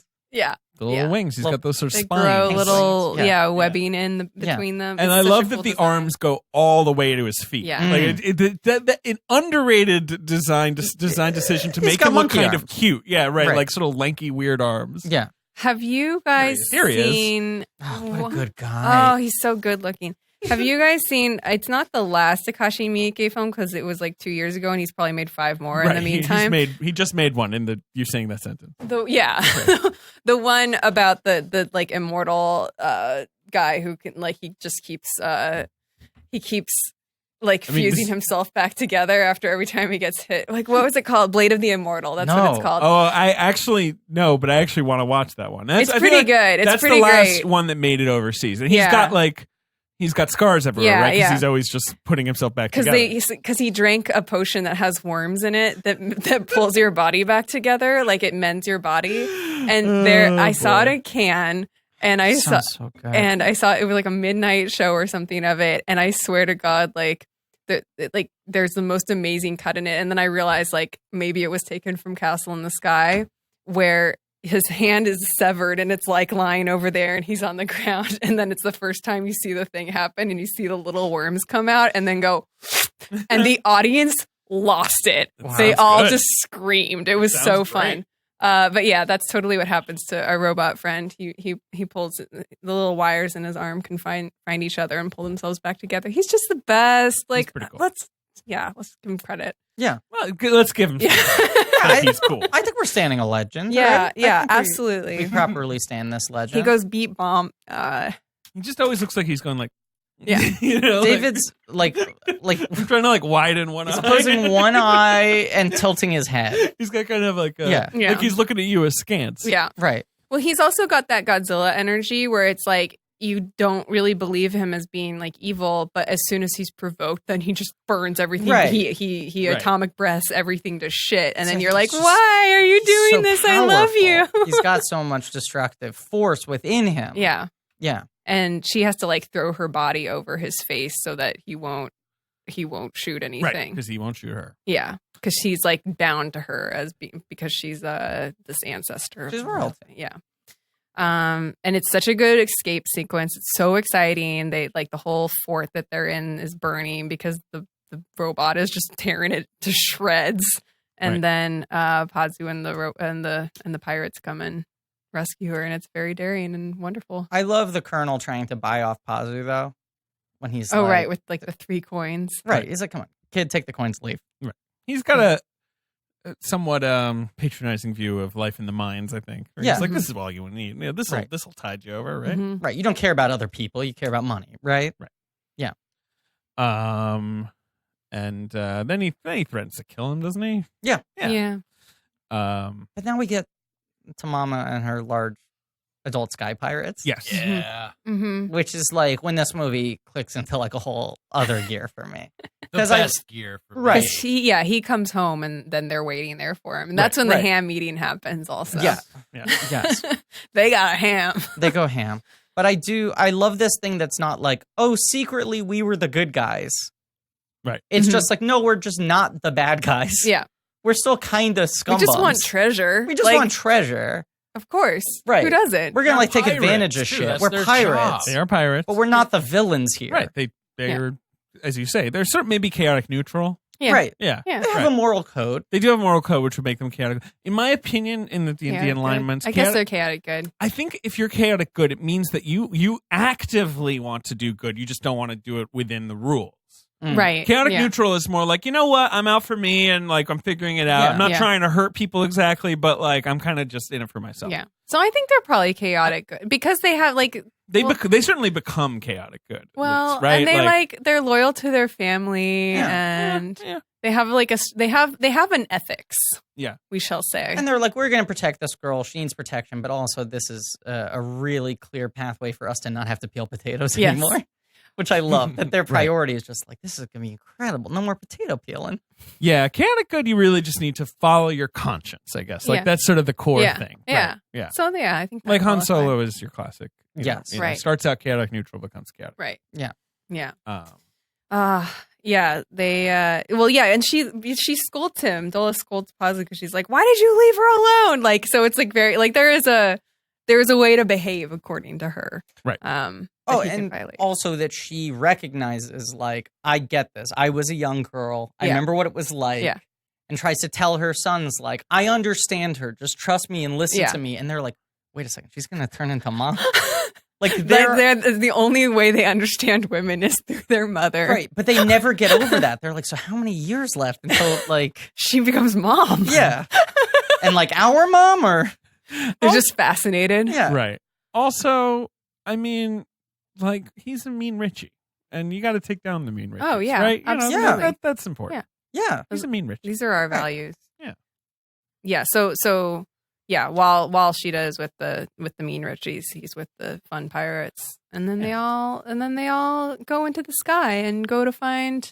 Oh yeah, because this crystal becomes a compass Yes, that will it's point pointing. to. It's got a light. Yeah, and she loses it at one point. Right. So she doesn't have it anymore, but she remembers where the castle is or where it was pointing, and then they all head there. But the best thing about this movie is that it lets the kids be on the castle for a while by themselves. Yes. You know, with just like Yeah. quiet. Well, before we get to that robots. though, there's a thing called an ornithopter, which I don't think is named in the movie, but when I looked it up, it's called the ornithopter. Are those the dragonfly sort of? Oh well, no, those guys are great. Okay. Yeah, that's one of the best vehicles ever in a fictional world. I Yeah, think. they roll. And I love that they can, like, sort of Ornithopter? centipede together into Yeah. a chain. Yeah. Do you mean this thing? Yeah. Yeah. No. That thing's No? cool though. No, it's the tandem glider that Oh, yeah, pops up with at wings, the top right. of the pirate ship that like lets them fly up above the clouds. Yeah, I'm trying to find. You know what? Maybe it's called something else. I don't remember. No, Think- it totally looks like I looked it up and I'm not finding. Do you mean images this of- thing? Yes. Yeah. Yes. Oh, interesting. I love that thing. It's so great. It's sort of like the basket from a hot air balloon with yeah, right, wings. with but with wings. wings. Yeah. Cool. It's very cool. And so they're flying up in that and they fly through a storm. They fly through like basically a hurricane. Cool. Yeah. It's cool. Just look at cool it. shit. Okay, so here's another influence I saw immediately. Once you actually see the castle in the sky, and especially once it's like crumbling and all the roots are visible underneath. Yeah. Very, very floating mountains of Pandora. Sure. Oh. Yeah, definitely. Is that an Avatar thing? Yeah. I feel like Avatar's driven a lot. Have you never seen Avatar? I've never seen Wow. Avatar. That's crazy. You'd love it. You should come on Talk Tar with us. Talking tar. We love talking Tar. The Hallelujah Mountains. Right? Oh, I mean, yeah. doesn't So it? fucking cool. But even like part. compositionally and the coloring, and it's very similar. Yeah. Right. They are also based on a real thing. The In Floating Mountains of China. Pandora? Yeah. Yeah, they're also based off of several Rush album covers. Which like all of Avatar's visual design. Because like people now flock to them. The Huangshan Mountains, Okay. which kind of look like that and are amazing. I mean, obviously they're not actually floating. Well, there are the actual floating mountains. In Walt Disney World, Right. Orlando, Florida. But you know, they're like these weird, like blocky Oh, weird. outcropping mountains. Okay. That are, and I guess James And because Cameron of was the- just like, the fog. Just They remove look the under. sure. Mm. Sure. Joanna's been there. She says they're cool. I believe it. Oh, retired bet. There's a really good moment before they get to the. Are you really still thinking that every single time he talks about Joanna? I kind of am. He just programs himself. That's you know? the problem. It's really hard for me to unprogram myself. It's not like I'm feeling Like, the feelings. There's the time if that makes sense. that we were it's together. It was just you and me. Yes. We were sitting waiting for Detective Pikachu to begin. Retired bet. And it was like an empty theater, and Uh-huh. Henry Jackman's excellent score was playing on a loop, and Beautiful it was score. great. And I mentioned my girlfriend at one point, Uh-huh. and You can say that as a regular person. I'm biting my lip. but then I also mentioned growing up in England. What? That came out of nowhere. And Griffin, I'm stunned. Griffin looked at me and went like, for a second said nothing, and then went like, but how did you? And I was just like, really? There's nobody here. There's nobody here. It's just the two of us. So you just sort of You don't want to help. get out of practice, though. If you let one slip, then, Right. they might slip in the future when you're actually on air. I mean, yeah. And I sort of train myself how to do things like a Pavlovian dog. Well, And this applies for you're the an actor. Yeah. the important things in my life. I mean, for work and whatever, but also just like remembering to brush my teeth and shit. And if I just commit to a thing like this, it's very hard for me to stop doing it. Well, don't stop brushing your teeth. I won't. great. Brush That's those teeth. Doing it a ton. It's a good thing to remember to do. David. Yep. I got to be brutally honest with you. All right, fine. I'm ready. And you're not going to like it when I say this, but I have to say it. Go Radical for it. transparency. Mhm. No one really has time to go to the post office. You're busy. Who's got time for all that traffic and your parking and the lugging and your mail and your packages? It's a real hassle. It's a hassle. It's a hassle and a half. That's why you, Me. and I'm saying this to you as a friend, you need stamps.com. Already got it. Okay, well, hold your horses. Do you know that it is one of the most popular time-saving tools for small Griffin, businesses? shut up. I know that it eliminates trips to the post office and saves me money with discounts that I can't even get at the post office. Okay, smart guy, but do you realize that stamps.com brings all of the amazing services of a U.S. post office right to your little computer? Right. If you could be a small office sending invoices, an online seller shipping out products like we sometimes do. Yeah. Even a warehouse sending out thousands of packages a day. Stamps.com can handle all of it. What, with you think I'm ease. a moron or something? You think I don't know that? You think I don't understand that you can simply very use pretentious. your computer to print official U.S. postage 24/7 for any letter, any package, any class of mail, anywhere you want to send. And once your mail is ready, by God, you just hand it to your mail carrier or drop it in a mailbox. Just pointing out, you get 5 cents off every first class stamp and up to 40% off for priority mail. Okay? Hey, It's a no-brainer. Hey, Saves you time tone and it money. down. Stop being so aggro with me, David, okay? Just saying it's no wonder over 700,000 small businesses already use Stamps.com. Yeah. All right. Dadoy. Let me tell you something. We use Stamps.com at Blank Check. We've got an account. And right now, our listeners can get a special offer that includes a 4-week trial plus free postage and a digital The scale. digital scale has been huge for me. I love using it because it measures things and I'm not wasting money and I know precisely how much my package is going to weigh. So then I print and I put the label on and made that process so easy for me. Look, David, There's no that's long-term all commitment. fine. There's no long-term commitment. I was about to say, Okay. what kind of Faustian bargain do I have to strike up No. for this offer? You just have to go What to ball and chain do I have to carry? All right. No long-term commitments? you just go to Stamps.com. You click on the microphone at the top of the homepage and you type in check. I'm reeling right now. Stamps.com. Enter check. 4-week trial, free postage, digital scale, no commitment. Wow. Okay, I'm getting us back on track. Okay, they Please. go through this storm. You Yeah. guys skipped over this. 'Cause Yes, the yes, storm it's is cool. wonderful Oh, yes. once they get to the castle, castle. but the storm is a really cool sequence. The lightning looks like dragons and snakes that's trying to bite them. Also, Good call. he sees his dad. Right. And I get goosebumps. It's great. I mean, it's like the most classic. I was thinking this while I was watching it, and I was like, this movie is so basic, like in a good way. I mean that in a good way. Like it's just like it's just simple. like a big story about an adventure. When did you first see this movie, Emily? I think I would Like, was it your first Miyazaki? No, my first Miyazaki was Totoro. Sure. I watched it many, many times. A friend of my mom's in Japan sent it to me, recorded off of Japanese television, so it came with commercials and no subtitles.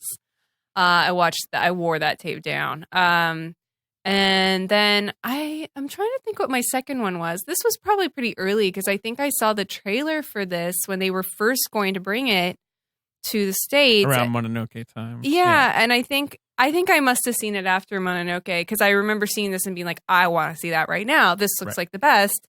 And then having to wait. And I think maybe I saw it. I later had a Japanese teacher who had bootlegs of like everything, and she would lend them to me because I was really cool. That's cool. No, that is cool. Remember those days when like getting to see a movie was kind of hard, maybe, and it would be so weird and special. Yeah.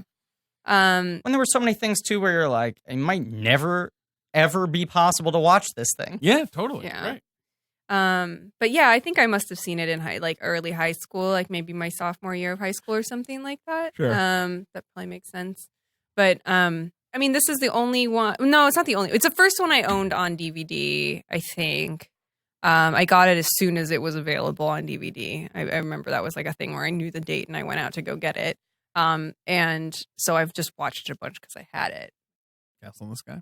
Castle in the Sky. But yeah, the storm's cool. The big cloud. Yeah. What were you going to say? No, the storm is also like, this is the power of Miyazaki's use of silence. Right. Is that when something like this happens, that is very loud, it has more impact. Right. Because you've had these sort of pastoral, sort of scenic. I mean, he's so good too, even in the silent sequences that you hear like the wind or you hear birds or you hear these sort of faint sort of environmental sounds in the background. But then when you get to a sequence like this where it's like totally chaotic, it actually upsets you. Right? Yeah. Because, 100%. he's not rather than score. being a movie that's like loud and in your face the whole freaking time. Right. I think one of the best, like one of my best or my favorite moments that's not like a character moment or something in any Miyazaki film is when the little flyer thing pops out of the storm. I was thinking this while I was watching it last night. That movement is like something that's like imprinted in my brain. Just the way it kind of like goes and then kind of goes like veers to the side a little bit and goes down. And like I don't know. I remember it's not for this movie, but I think it's for Spirited Away or something where he's like teaching his animators how to do something like, I think it's they're animating the dragon in Spirited Away when it's been wounded and it's flopping around and he I forget what he shows them. Maybe he's like having them play with a dog or something like that. But it's one of these things where the movement is just like so perfect and like has character somehow, even though it's like an inanimate object. It's just like flying through the sky. It's so nice. Yeah, I love that. And like just that kind of they do it when they go into the storm and then out. It's just like everything, like the entire color palette changes. Everything. You go into one world and then you pop out on the other side and it's great. It's so fun. I love it. I love that too. I'm a sucker for any scene with a palette change. Yeah. Yeah. Like the fucking Red Room in Last Jedi and this getting all blue. Anything where it's just like for this sequence, because of this environment or whatever's going on environmentally, everything's going to be like one color. Right. Yeah. Yeah. And something animation can do better than anything. Yeah. Yeah. And it feels like the real, like, it's like the spiritual climax of the movie. Because, you know, obviously all they have to do is get through the storm. It's not as complicated as the whole battle where the island's falling apart and everything. But it's just like, but this is like what they want. Like this, the story that they think they're in for, which is just like, we just want to get to this castle and I want to see this thing that my dad saw. Like this is the build up to that. So it just feels like this thing, it's like pushing through till you get to the end or something. And the lightning's going through their hair and everything. There's also something once they get to this, like actively trying to find the castle in the sky, you're like, right, it would be really hard to like find it. Like it's not like trying to find a thing on land or Sky's in the sea. Sky's really big. Sky big. Clouds cover a lot of it. Cloud thick. Cloud thick. And it high. And it's high. It's the kind of fucking insight that people come to this podcast Yeah, for. this sort of diamond Sky cut. big. Yeah. What is the appeal of Miyazaki movies in the end? I thought you were big. going to say, what is the appeal of blank Plane go check high. in the end? Yeah. That's Plane go high, higher than me. Yeah, Sky big, plane go high. Me go low. Then go way Can high. I just make that the description for this Yes, episode? please. Okay, great. It's sponsored by. Yeah. It's sponsored by. The Sky. This is another movie about the sky. This is a movie about the sky and the There's castle. but there's so many good wind, like not just sky scenes, but like wind scenes in Miyazaki. Like He's so plane obsessed. well, he's plane obsessed. He's also, I mean, the Air studio obsessed, is sure. literally named after a kind of wind. Hell yeah. Is it really? Like, yeah, it's like a know. Saharan Yeah. wind. Because they wanted to be like the winds of change in the animation landscape. Wow. Blown through Tokyo. yeah. Yeah. Did you folks see that they like fully announced that the theme park is happening? Yes. Yeah. Yes. Now, I don't know about this. they're That's opening a Miyazaki Studio Ghibli theme park. A Ghibli world. Yes. Where? Tokyo. It's in. Is it in Tokyo proper? Because I feel like there's a thing where in Japan the theme parks are all spread out. Sure. Well, it might be kinda like like out, Britain. like an hour outside of Yeah. Tokyo. I mean, so the Ghibli park and museum is like it takes about an hour to get there Okay. outside Tokyo. Is it cool? It is wonderful. Hell yeah. It is great. There is one of our good boys on top of the museum. You climb Mossy up a- Rabbit? Yeah, Mossy Rabbit lives on the Oh. top of it. You can get a picture taken. I have a picture of me with it somewhere. And he just lives up there, and I think there is actual moss like growing on him. Everything is just like it's like a Disneyland level of like detail and design Right. in every corner. I'm trying to think of what, like, I mean, they have the big cat bus, which is probably the thing that gets photographed the most there because it's always just like crawling with adorable Japanese children. But it moves, or is it? No, like it's just a big stuffed thing, Yeah. but you can like crawl it. It's like soft and furry, Mhm. and it's just like kids will just crawl all over it. I mean, it's not like a theme park though. They have a lot of they'll do different exhibits of like cells and artwork and stuff from some of the movies. I can't remember what was there when I went. It's been a long time since I was there. But now they're building the actual theme park with Yeah, rides. yeah. It is not in Tokyo. Where Right. is it? See, that's what I thought. Because like Universal Studios isn't in Tokyo; it's in like Osaka. Sure. Disneyland Tokyo is like in Tokyo proper, but they're all like spread out. So when It's near people take Nagoya in some place called Nagakute. Oh, Nagoya. Nagoya is Okay. the big city nearby. It's Yeah. like 4 hours from Tokyo. Yeah. I don't know. when's I it don't know. opening? 2022. Can we put it on the books? Sure. Yeah, let's go. When are Okay. you guys going to Star Wars Land? I'd love to go to that thing. I have no idea of the Yeah. logistics of attending it. Also, we should Just wait have to for have it like to $1 be million. finished. Yeah, I think we just have to wait for the second ride to open. Right. I feel like we can do it by like the end of this year, beginning of next year. Yeah, sometime next year. I Right, honestly yeah. think as soon as they announce when the second ride's going to be open, I will take the initiative to figure out how to do it in the most Yeah. cost-effective way for us to go record it. The only thing, because you can just go, right? I'm so confused by how it all works. Because I know there was like a line and but that was only for the very initial bookings, right? Like where you Mhm. needed you had like a time window, Right, and you could only get the window if you had a reservation at one of the hotels. right? But like and that was yada, yada, only for the yada. first few weeks for like the super freaks, right? Yeah, and they're changing to a different system now, which Okay. has been explained on my favorite podcast, The Ride, but I don't remember what the new system is. Okay. But they're going to keep on evolving it as demand sort of, Sure. I mean, it's never going to be, I think, chill. No, sure, no, It's it'll gonna be very incredibly popular. I popular for a understand. decade. Right. But there are things now. Here's another thing. Like right now, because there's only one ride open, things like the cantina have like a 3-hour wait because there aren't enough things my to God. distribute I just lines don't across. understand these things. I don't like can't do waiting that. for. See, I love theme parks. I don't like waiting for things. No, I hate waiting. Why for would things. you like waiting? No, who likes that? Some people get the weird or I guess tolerate it more than I Sure, do. I don't understand. tolerate Right, it. Okay. I don't know. I was such a when I lived in LA last and I worked for a company that was owned by Disney, and so I had the Silver Pass, and I just delighted in going like after work, Yeah. like zipping That down sounds Roll. great. to Anaheim and like going on some rides that like just checking the Fast Pass thing and being like, oh, I can just like zip through the line right now and go on Indiana Jones or whatever. Well, how much does that cost? Because my thing is I'm like, what does it cost? I'll pay it. I don't care. Like that's always Yeah. my thing with these things. Like inconvenience is what I want to avoid. Yeah. Right. Yeah, it's I worth it. always do that too. Right. Yeah. So like, what does the fucking suck my dick pass cost? Hey! Like, sorry. Language. Sorry. DC-14 Pass. Yeah. Right this way, sir. Yeah. I always have her with a tea tray. Oh my god. If TC14 were, I mean, she's not there now. I would have heard about it by now. Apparently, there's a lot of Watto. Sure. Really? Yeah. Oh wow. There's like a Toydarian toy Do shop. they talk, or does he just go like? I don't think For the listener at home, Emily did something wonderful. I can't really describe I don't it. think there is She like just kind a of bobbed Watto. around like Watto. Like a character at the theme park.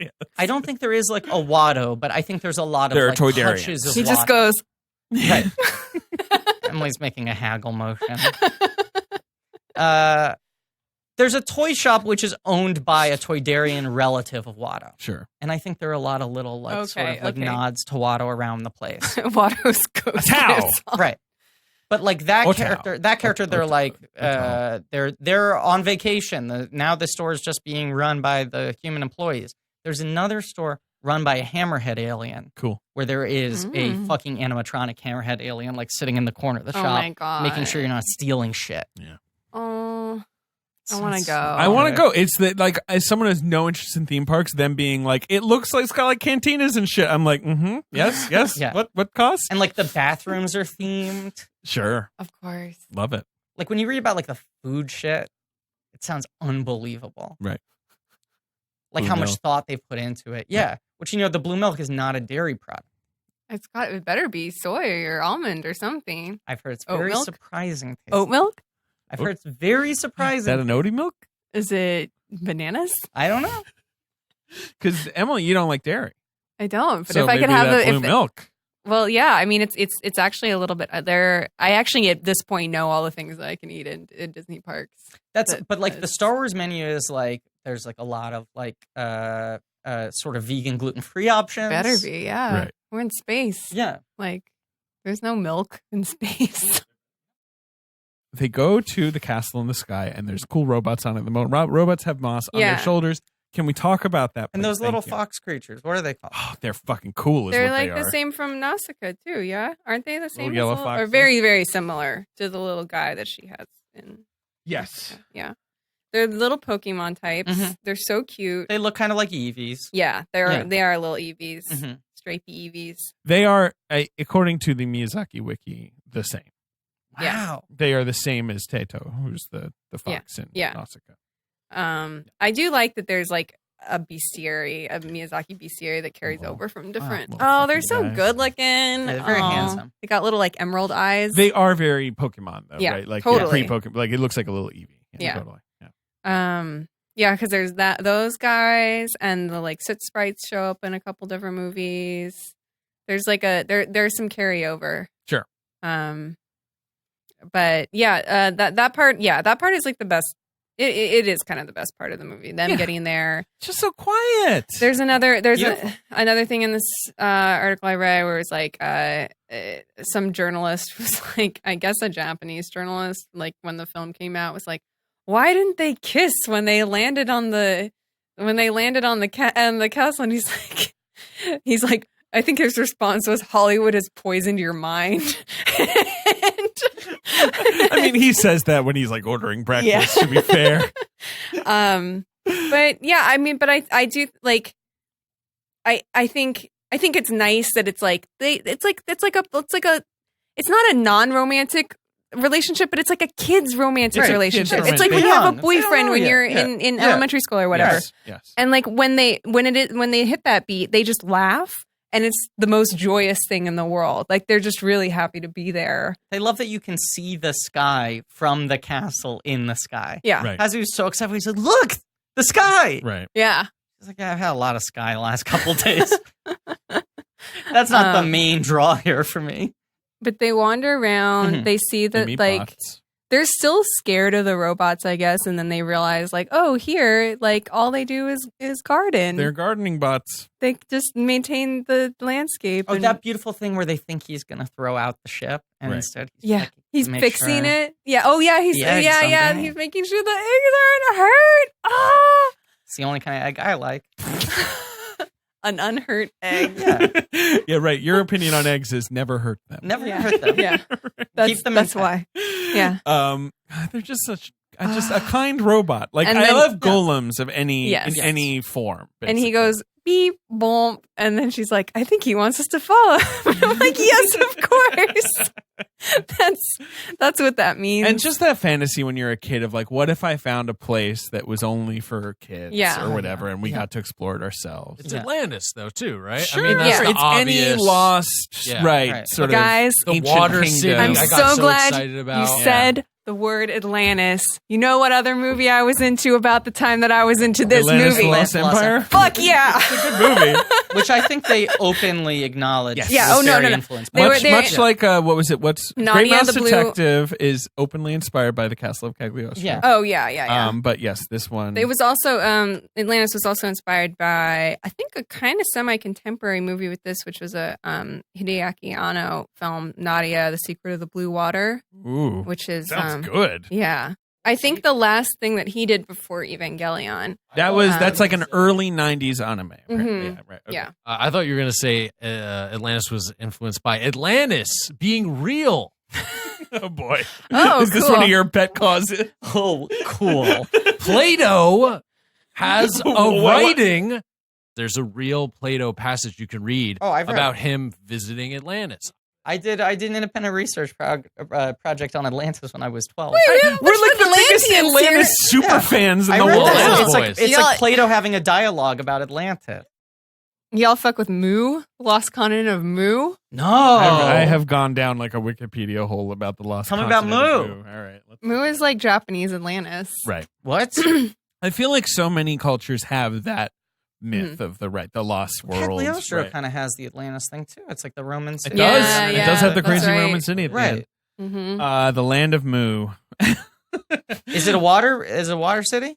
Well, it's like a water. It's like a continent. It's like a big old, But that to was be- just off the coast, Yeah, in the it's like a- Pacific Ocean, Right. right? Yeah. Like it's Pacificus, Pacificus. space, right? Like I feel like we went down the Mu rabbit hole on Night Call I'm sure because you of Mu fuck on the ancient Mu. the ancient Mu.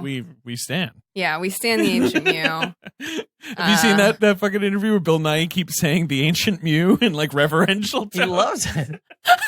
No, It's so good. That's Where he's great. like, I've really gotten into Pokemon, and this character, the ancient, Ancient Mew, the ancient Mu. just says it so perfectly. Oh, that's great. What a great movie that was. Um, So there's this. Yeah, they have a nice little interlude there before the grown ups show up, Which I love and because they- then when the grown-ups come, they Yeah. start fucking everything up and Yeah. stealing all the treasure. And, Yeah, it gets much more madcap then, but there's a nice moment where they go and find the grave that the robots have been taking care of, all the last remaining people in Laputa and what else? And then I guess the guys show up. The Goliath shows up. Yeah. And they have the pirates prisoner captive, and I don't know. Then it just gets like very. it's just when it gets crazy. yeah, you it know, just there's- gets crazy from The there. amulet is going, Yeah. trading hands, and there's the spells that are sort of Mhm.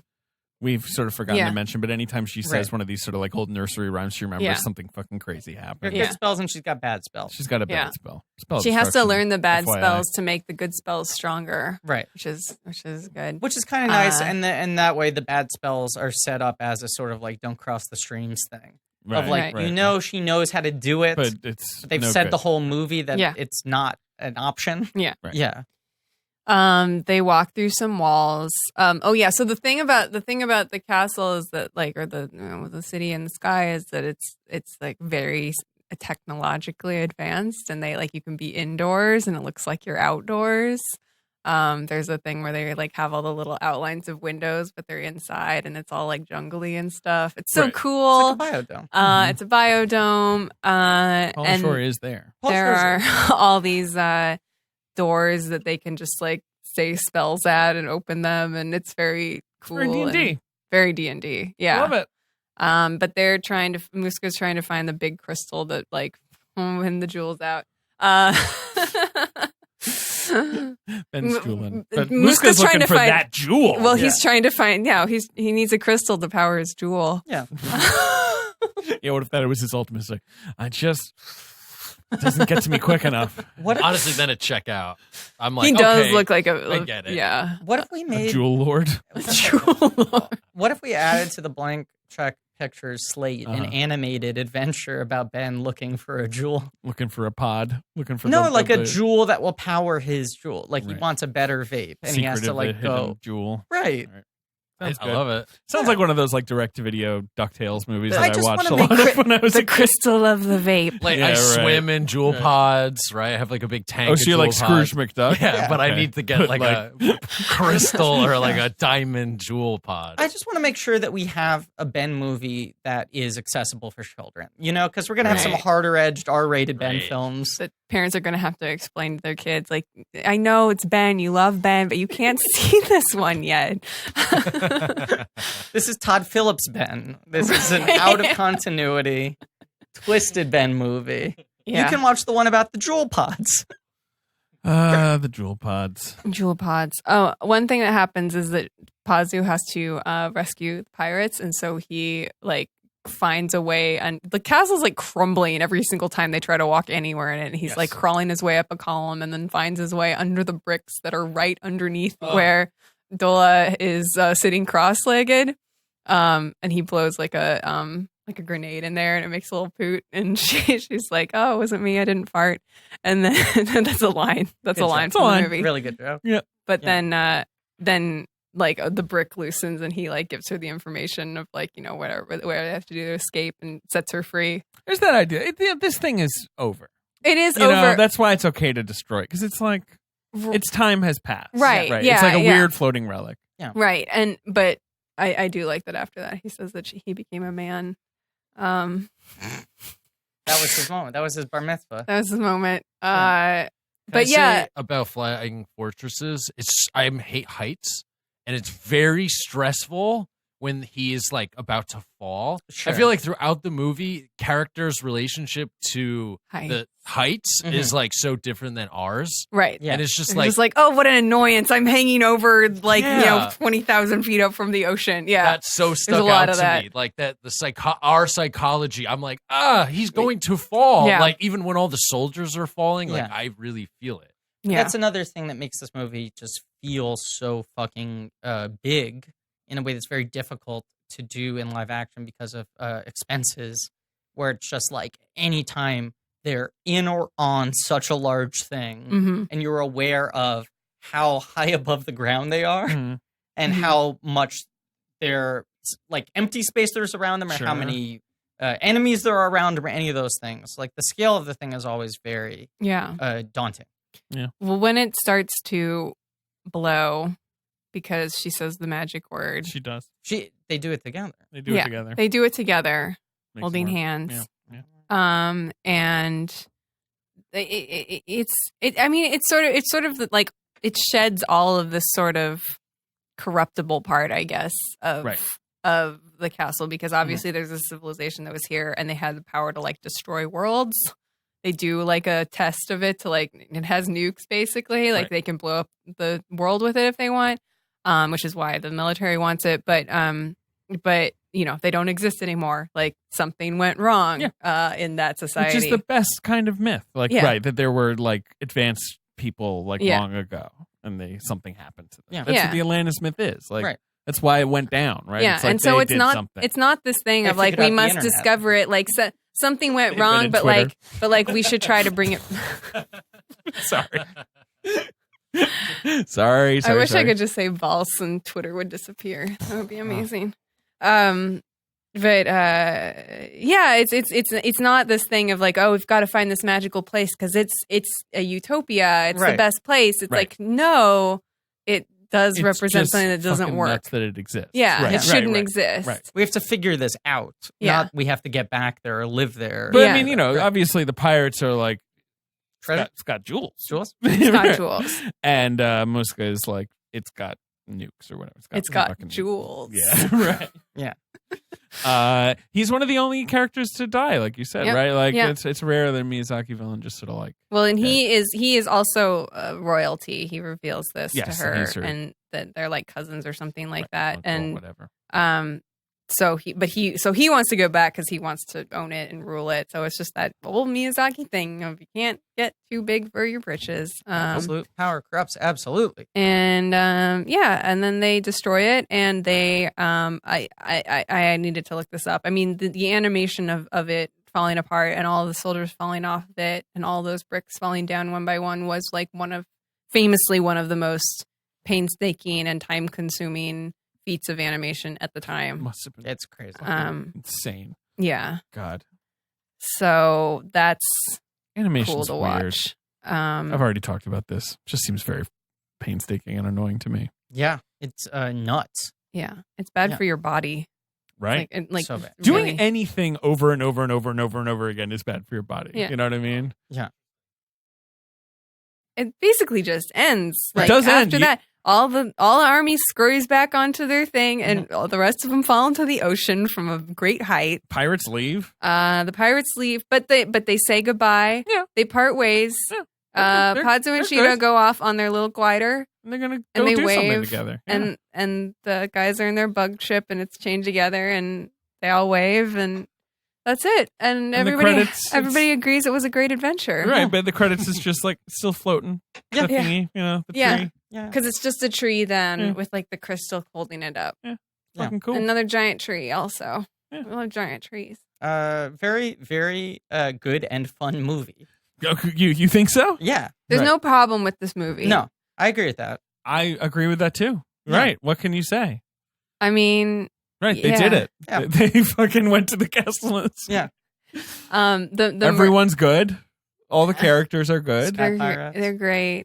They're sky pirates. Mhm. Let's not forget that they're sky People pirates. forget that all the time. I guess it's like less funny than some Miyazaki's, but it's still funny. It's still got some funny stuff. I mean, but I don't. Well, whatever. I mean, I think that it's funny enough in the places that it's funny, and I I agree. like that it's I- just like a straightforward, like earnest adventure. Yeah. Yeah. I mean, all of them are straightforward, earnest adventures, but this one is just like, what if it was just like a great yarn or something? I don't know why. Like, I mean, I don't know why it is one of my favorites because it is. It's like I said to you, David, it's like my classic It's your, favorite. right. Which is the only way I can really put it because I feel like I always have a rotating hierarchy of what ones I'm digging more than others. I mean, like he But is. This one's just always in there. Right. Yeah, right. this one is usually one or two. This is the crystal around which Yeah. the others might revolve. Yeah, I mean, like I do like Yeah. Spirited Away a lot. Yeah. This one feels it's like that thing where it's like Spirited Away belongs to everybody, and this one I kind of feel like belongs to me a little bit. Mhm. I mean, not in a possessive way at all. No, I'm but not I a fully bad. know- I'm but not a Spirited Away bad is fan. obviously It's more in the culture. the and sort of everything. canonical, like, yeah, right. Yeah. That's the one, right? Yeah. The But that is the one. the merch that I It's the was best going one. to bring it's great. There's so many different ways you can evaluate how good that each one of them is. Sure. And I think that one is probably the best at like all three of those things, whatever they are. Right. I really want to rewatch The Wind Rises because I think that might be like The thing is incredible. one of the best. That's one I just don't want to look upon too much because it's so devastating Yeah. and amazing, and it's so different. It's what an ending it's going to be I'm for excited. us. Oh my god! I mean, obviously he Excited. has his next movie Yeah. that will probably come out next year. Yeah. Supposedly it's coming out around the time of the Olympics. Like Yeah. it's going to be like synced up for that. Right, and it's Ice Age 7. It's Yeah. called How Do You Live? Called How Do You Live, which Is is it really called a good title. Yeah. Wow. Yep. That's a good one to go out on if that's truly what you're going out on. Yep. Is there a plot or story details? It's a now? novel. It's a- It's yeah, based it's on a- a book. It's based on a book, and it's about a book called How Do You Live. So is it like his Think Like a Man? yeah, right. Yes. Miyazaki's like reading it, and he's like, "Have you tried frying an egg?" Toshio Suzuki revealed. Looking to spice up in the bedroom? Try planes. Toshio, this is crazy. Toshio Suzuki, who's like the longtime executive producer, Mhm. Uh-huh. revealed that Miyazaki is working on the film for his grandson as a way of saying, quote, "Grandpa is moving on into the next world soon, but he's leaving this film behind because he loves you." Wow. Whoa. Wow. I mean, like almost any detail about Miyazaki will sort of fuck you up. Yeah. You know what I mean? Like, Yeah. just. I mean, you've seen the documentary where they show him the CGI and he says that it's an insult to life itself. Yeah. Which I just always think Have you of. seen that? I gotta show it to No. you, Griffin. It's Oh so good. man. There's a documentary on the lastest of the box set we have, right? Yeah. So is that the one you're talking about? I think that's the earlier one. I There's two. didn't know that was from a huh. There's two documentaries. There's the Kingdom of Kingdom of Dreams, right? of Dreams and Madness. Yeah. Right, yeah. Which is so good and it makes me bawl. Yeah. It is so good. It's the one where it ends where he's like kind of looking out and he's like, how beautiful. Like Ghibli, it doesn't mean anything. Ghibli was just a name. I can't remember. I got no, but it really like the one of the last moments of it, which is great, and I think like I feel like I had this little clip that they put together in my head before I even saw it. Like it was just like how I thought of his films. Right. But he's because he's about to give his announcement that he's at a press conference to just announce his retirement, or that he's like made his last film, or that Ghibli is shutting down. One of those three. And he's like waiting to go out, and he's looking out at this window across Tokyo and just like the rooftops, and he's just like musing to himself like, oh, like look at those roofs. Like if this was a movie, I could jump from that little rooftop over there, that corner, to this other one. I don't want to like. I won't do it justice but he like imagines himself like hopping over the roofs, and then they cut in like this wonderful short little sequence of like all the different, I'm going to like choke up, all the different like Ghibli characters just like running over roofs and stuff like that. And it's like so beautiful. It's so good. I'm like, I've never cried on Blank Check before. I love it. Hey man, gotta work those tears for Blank Check, for the blankies. Well, now that you're already crying, what was the merch spotlight? Oh my God. The merch spotlight. No, the merch spotlight is also like very goopy of me. Not goop like Gwyneth Paltrow. Or Guigi. Recently announced Goo version of Luigi.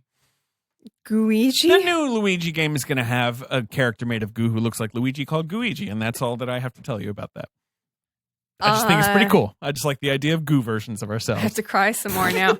I just want to say it's a little similar to the Tick cartoon, where the Tick gets sick, and there's a mucus Tick who's a green, gooey, mucus version of himself, a perfect mucus clump. That sounds funny. Oh my God. No, the merch spotlight was just a little music box. It's not a music box. With the mossy robot? No, it's of the castle, and it rotates, and it has Shida and Patsu, like where he's holding her up, you know? And it plays the theme, and it rotates. It's like a ceramic thing. And my high school boyfriend gave it to me. Wow. Nice. Yeah. Retired bit. Wow. I don't know what else to say to that. See, I was looking, because after we did Cagliostro, I went and bought a Lupin action figure. And then watching this, I was like, that's a good mossy robot. You got that stuff. mossy robot. And this looked really nice, which it says it's a music box tray of the robot. But it's like a nice little that is sculpture. Cool. Yeah, I like that. Did you guys look There are up a bunch of these online. Yeah, there's a lot of robots. You can look I know. for 'em. I'm gonna get some sort of mossy robot friend. Did you look up the one on the roof though? No. Oh, you got to look it up. Real time reaction. This is from the museum? Yeah, just like Robot Ghibli Museum. Okay. Now you need to have a person next to it to really. Museum robot.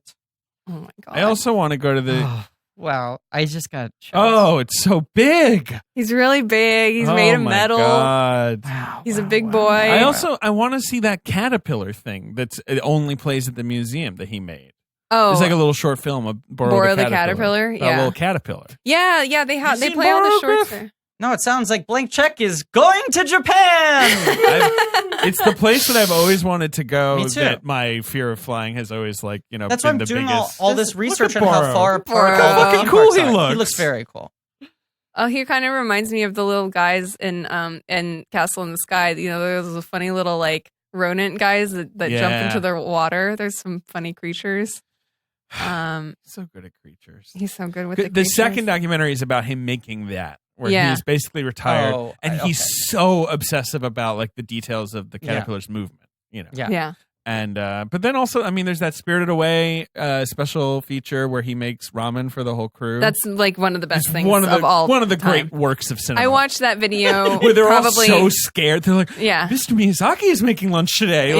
Like, it's and he calls it like poor man's ramen, Right. and he drops all these eggs in it. You would love it.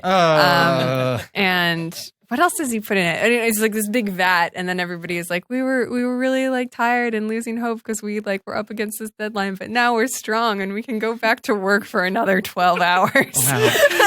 I mean, and make like look, obviously I didn't mention it before, but we talked about it. You know, like Patsu in this movie, he's a hard worker. Like we're introducing him, he's got a work ethic. Like Spirited Away, which is my favorite Miyazaki movie, is about like a girl learning a work ethic. Like that is her spiritual transformation. Yeah. She learns the value of work. She doesn't have an identity until she has her work. I have never seen a more inspirational mopping sequence than in fucking Spirited Away. Where you're like, she's fucking mopping. That's it. It's gonna be clean. There's not really a box office game we can do for this. Excuse me. What? Let's do the Turkish box office from 2007 when this movie finally came out in Turkey. I mean, I love this. Okay, great. Okay. Ding dong. All right. Open the door. Ding dong, ding dong. It was such a mistake to install a doorbell. Who we got? Craig. Hello. Sir? Oh my God. Look who it is. Let me just part the clouds here. Ugh. Oh boy, it's Pigpen from Peanuts. Oh my God. Famously accompanied by a cloud of sort of dirt. I always knew this guy was dirty, but no one told me this guy reeks. Pigpen, huge fan. He is Not pretty of the great. smell, though. Love your work, not so much the odor. Seriously, though, we got to do something about this. Okay. David, we got to solve this because I don't want to kick him out of the studio. Well, have you noticed my scent? My current scent? I got a nice odor to me. It's almost like an anti-Pigpen. What is that you're wearing, Well, with Scentbird. David? Scentbird. Oh. I have found a great way to have great taste in fragrances without breaking the bank. It could be Versace, Gucci, Dolce & Gabbana. Scentbird.com keeps me smelling good month after month. I don't have to smash this piggy bank. You don't smash that piggy Okay. bank. He's Thank ready. God. He's got a hammer in one hand. I was ready to do it. Whatever scent you're wearing, right? They've got it. And we all know. They already have whatever scent I'm currently wearing. Yeah. Michael Jordan cologne. Let me genuinely search for that. Page is so long that Too many options. It's too many options. It's too many options. Have you ever wanted a Mercedes-Benz eau de toilette? I have, and now finally that itch has been scratched. It's But here's the thing. car perfume. Yes. But here's the thing. Have you ever wanted Confessions of a Rebel's About Last Night? Only Perfume. every day. But here's the thing. Yep. We're naming all these different options. Right. What's so great about the service is that you get to try, You get to try a all of them. variety. You They're get not a going to variety. lock it But down. and also, you don't have to plunk down so much money on one thing, one bottle that you might not like. You Of might not course. end up finishing. Of It's just going to course. sit on your counter, sit in your bathroom, whatever. At Scentbird, Mhm. it's a luxury fragrance subscription service. Uh-huh. You can mix up your perfume routine. Mhm. You can discover new colognes and perfumes without buying an entire bottle. They got 450 designer brands for you to choose from. Mhm. Gucci, Tom Ford, Mm. Kenneth Mm. Cole. I like Hugo Boss. There's Burberry. There's Prada. Yeah. They will. You can choose a cologne you want to try. They'll send you a 30-day supply, 120 sprays. So that's 4 times daily a month. Wow. And if you're not sure what kind of scent you're looking for, they can sort them by brand, by Maybe. occasion, by season, by style. They can check out user ratings, reviews. I mean, this is so natural. It makes so much sense. And of course, Pigpen is not a very verbal character. And I'm realizing we have another Cineas cow situation on our hands. That's fine. I mean, Let's you talk just about hear it. stinking up the place. Well, what if I spray this Hugo Boss, Hugo Just Different eau de toilette? Let's Oh, yeah, see throw how that it over to works. Griffin. Let me throw 4 it. sprays. Yeah, you can do that every day. Oh, that's nice. Oh my David, yeah. God. Yeah, it's Now- really Look at nice. this guy. He smells incredible. Scentbird has an exclusive offer for just our listeners. Okay. You can get 50% off your first month today. Listen up, Pigpen. That's only $7.50 for your first fragrance. Go to scentbird.com/check and use code CHECK for 50% off your first month. You hear that?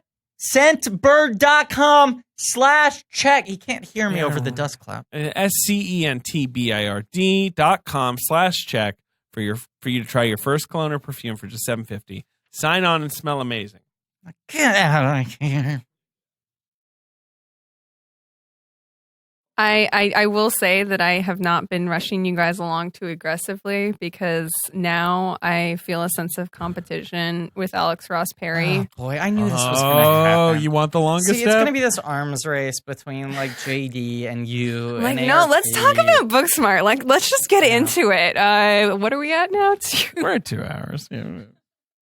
Turkish box office. Turkish 2007. box office. And this is 2007. I just like, there's a re-release of Castle in the Sky on Box Office Mojo that came out last year. Yeah. No fun. No fun. But this one is July 13th, 2007. And I want to point out to you that at this time, the exchange rate was $1 to 1.2 Turkish lira. That's big. Just want to point that out to you. Okay? And I feel like this is just $1 to 1.2 Turkish lira. Okay. this is just around the time that studios are starting to go more day and date, but these might not totally sync up with what was playing in the States in July. Right. These are Some of these might be- 2070 movies, but I Right. don't know about Right. Some of them are kind of delayed. Okay, I love this. So Castle in the Sky opened number 45. It made $589 on one screen. Because this is pure guesswork. I have no memory of these box office charts, obviously. The Turkish box office? I You're don't. not finally acquainted with? No. Okay. Number one is a big old fucking movie that How much Did you talk about it? we had never talked about it. I suppose we could. Its Turkish gross to date, and after 2 weeks, is $1.4 million. Okay. It's worldwide gross Mhm. total. Mhm. If you take it all Maybe together. don't tell me that. Maybe I just Okay. want to go off the Turkish number. Sure. Okay, so it's It's a an big, American movie. It's a big movie. You feel like we could talk about it at some point. We could. It would be one of our more trying miniseries, in my opinion. It's been floated.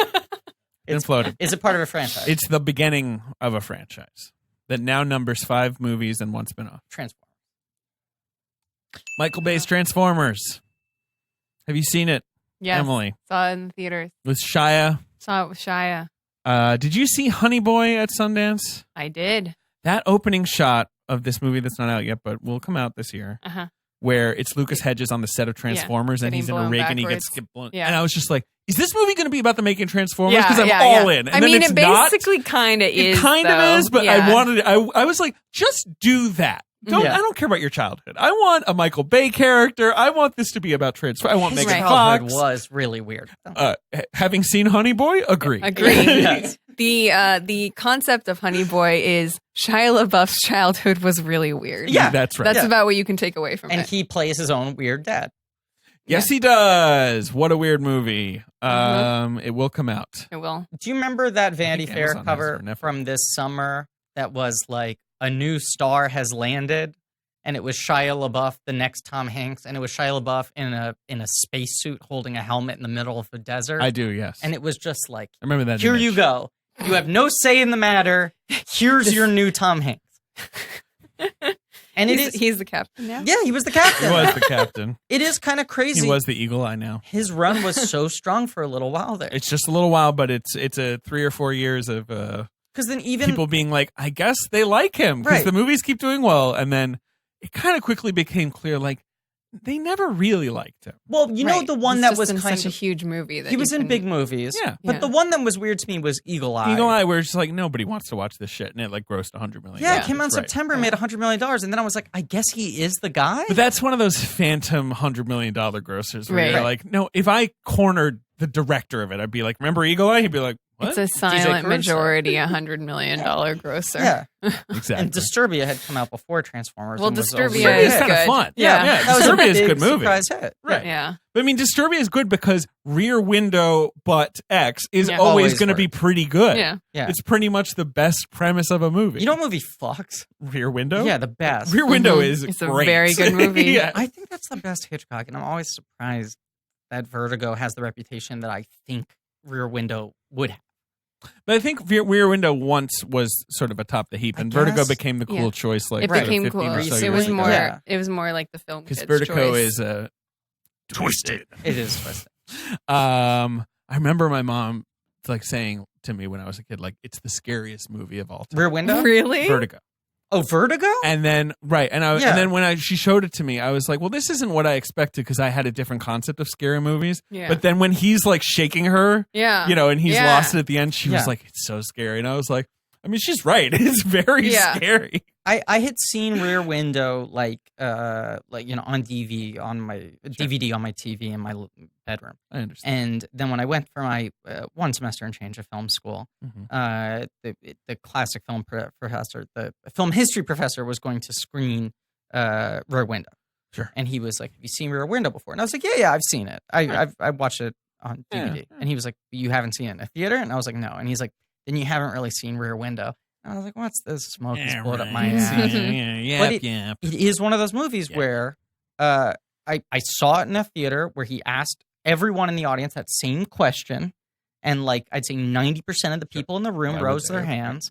And when it got to the shot where Raymond Burr slowly turns around and makes direct eye contact with you, the audience member, pretty great. The entire audience gasped. And I was like, that's incredible that 90% of this audience has seen it before. movie, But they've never, But that movie's so keyed into the psychology of watching a movie that watching it in a theater where you're like stuck with it, sitting in a chair in the dark like Jimmy Stewart, it just pays out like a fucking slot machine. It does. I get so jealous of those audiences. They were just like, well, let's go see it. Jimmy Stewart, Yeah. he sees a murder or something. Right. Sounds great. And when people were like, it's some dumb popcorn trash. Yeah, right, Yeah. right. I mean, like, critics Man were for All like- Seasons, that's my number one of the year. But Right. let's see this Rear Window. Right. Yeah. Yeah, it's no The Great Ziegfeld. That's like 30 years I know, ago. I'm just talking about movies that won Best Picture and were seen as serious films. Right. All right, number 2 at the box office is the third in a franchise. So like Transformers is like a day and date. I guess so, I'm yes. just thinking. It's been in theaters for 5 weeks. It's made $3.3 million in Turkey. Is it Spidey 3? Nope. Is it Pirates 3? No. This was the summer of all the chillins.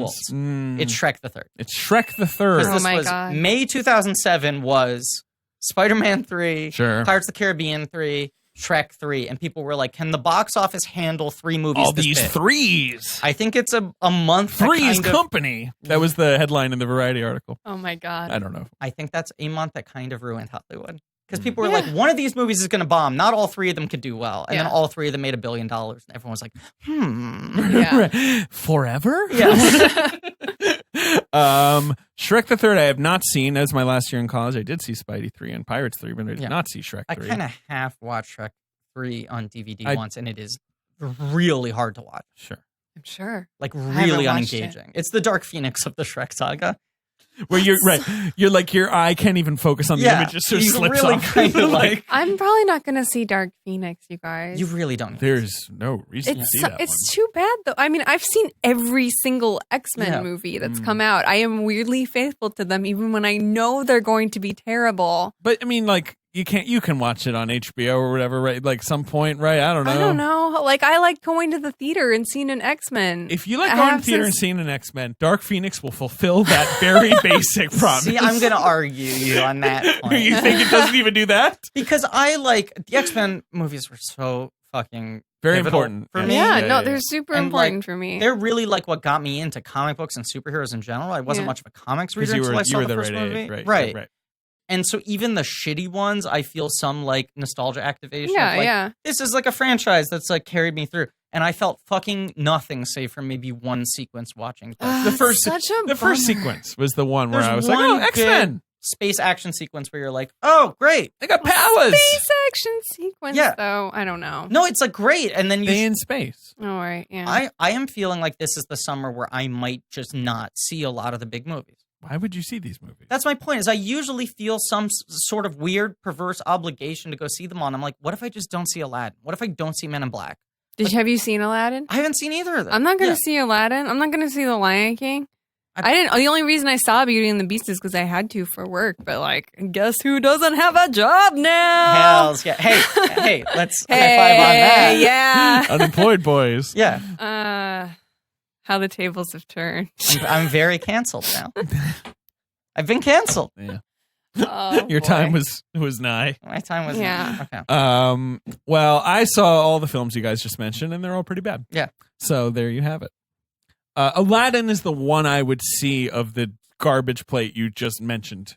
But I feel like I'll fucking watch it on a plane. Or Yes, you something, will. Or I'll watch on Disney. I'm not saying Plus. you just, have to. Right. I'm just saying, like, point a gun at me, like, Yeah. which would you pick? There's stuff. At least that movie has Will Smith in it. I do like Will Smith. I don't Difference know. with me. I'm always making a disgusted face. I mean, I like You like Will Bill- Big Smith. Willie stuff?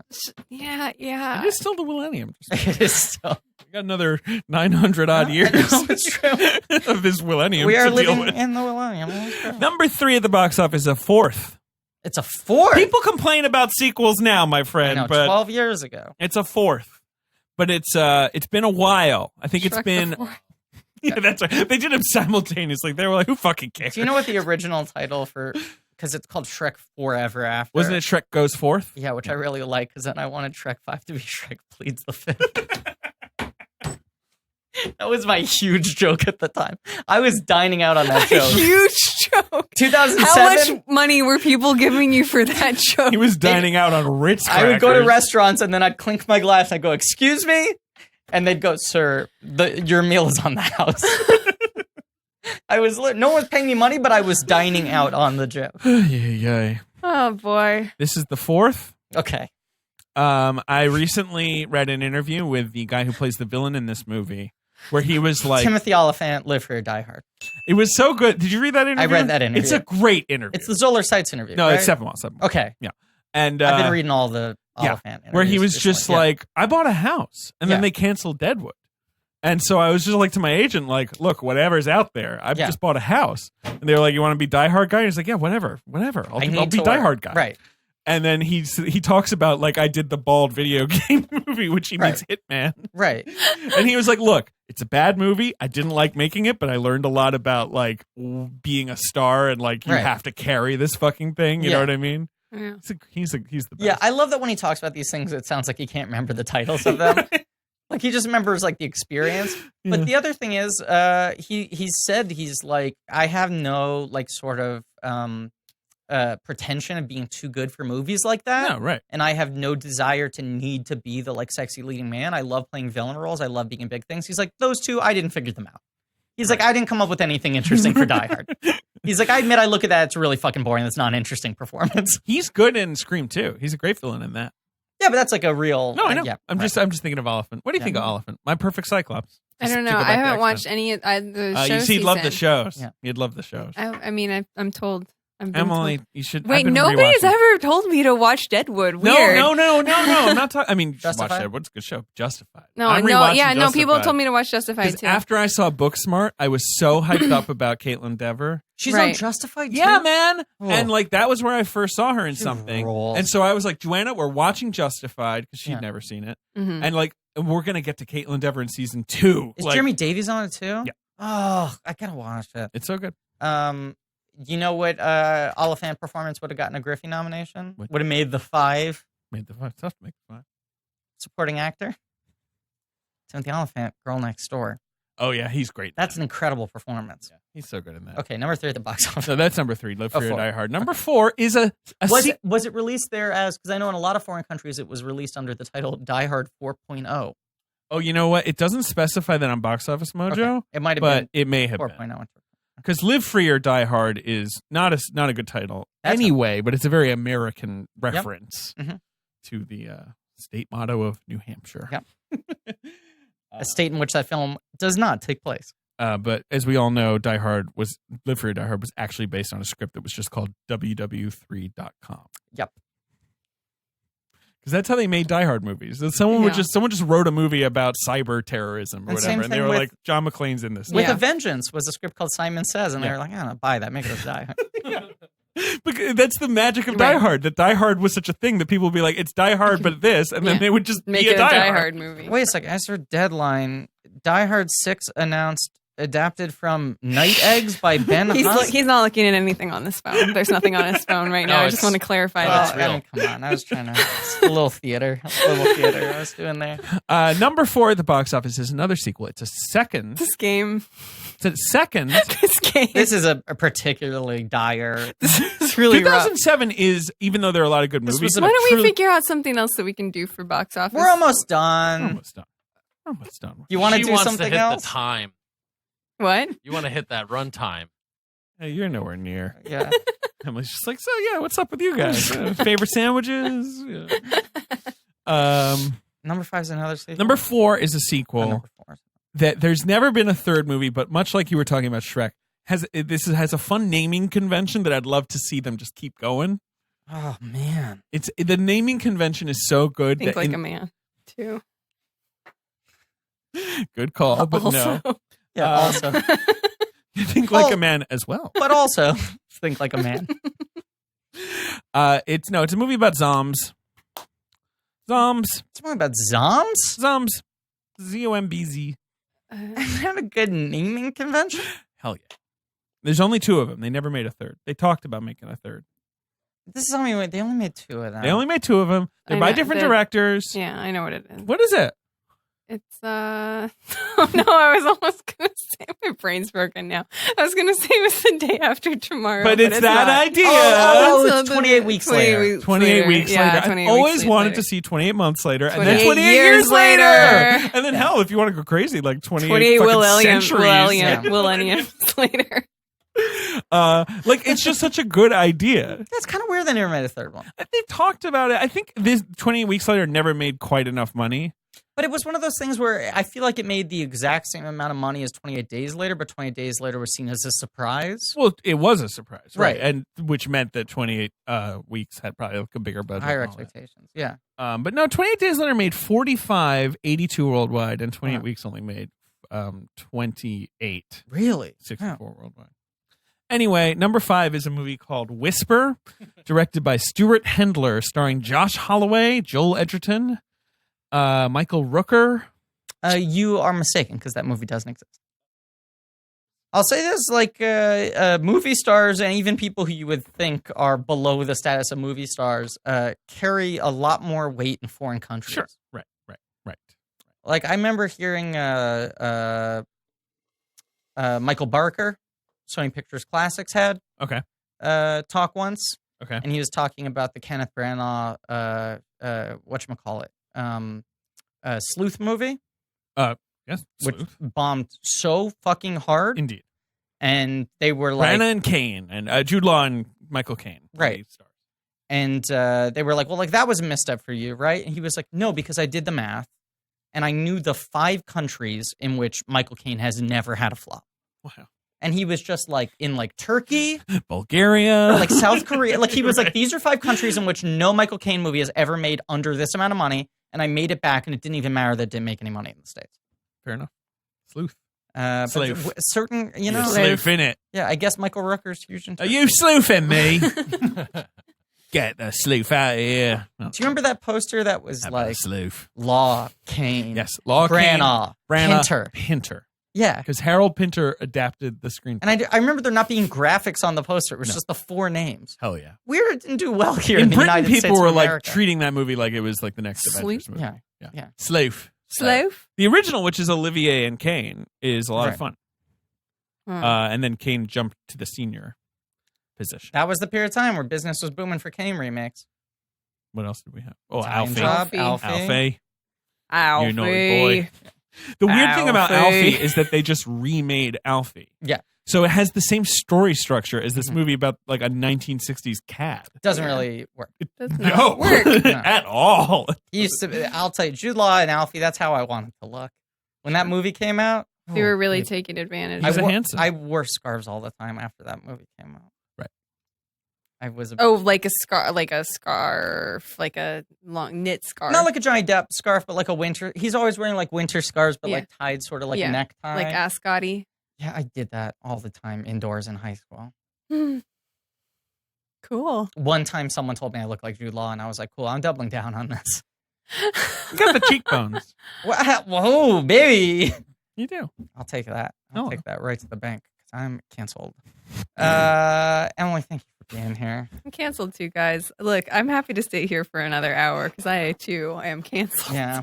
Let's hang out. Weird just having nothing, huh? Yeah. Really weird feeling. Well, you know what I got Interesting. to do? What?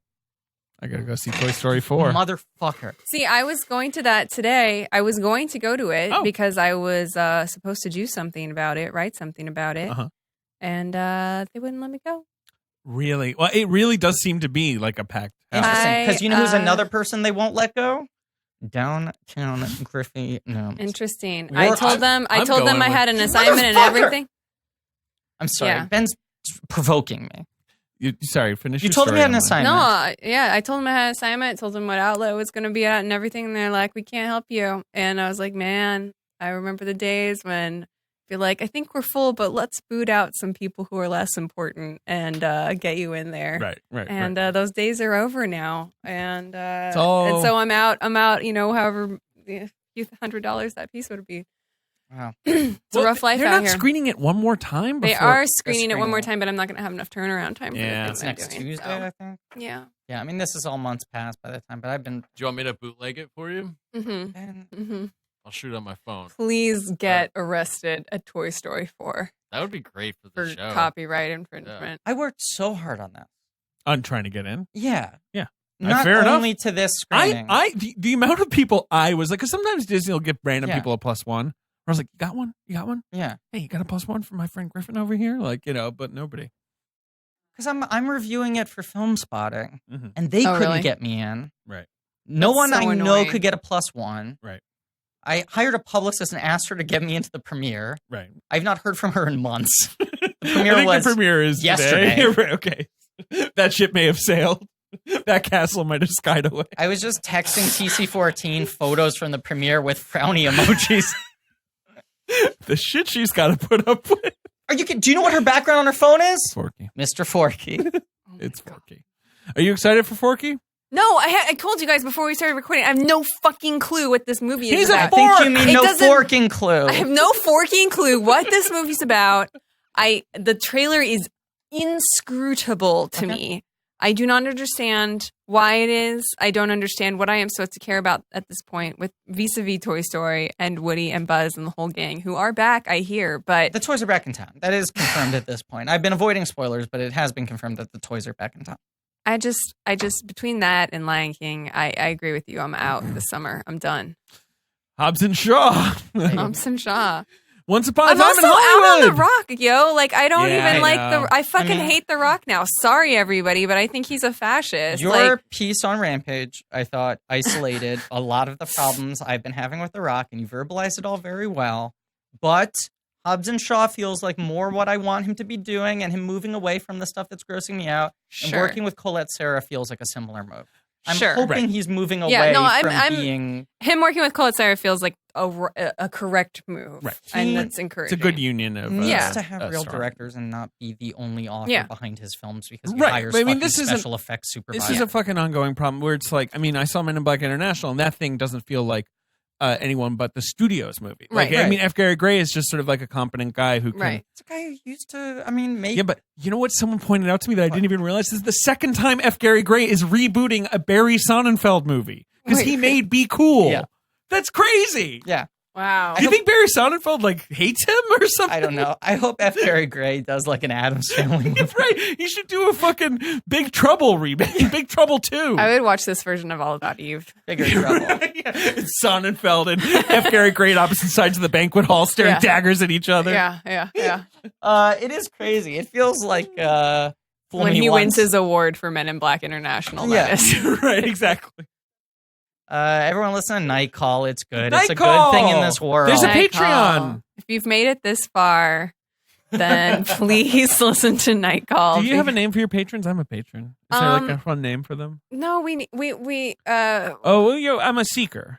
I yeah, see. we have different names for the tiers. Yeah, right, For right, like right, how right. committed you are basically to the Night Call self-improvement model. Mhm. But somebody suggested the Called, but that feels too much like a like feels like Stained or some kind of like like an early 2000s new metal band. yeah, fan. new metal band. But actually that would be like kind of on brand for I was us. gonna say. But yeah, we are every Monday.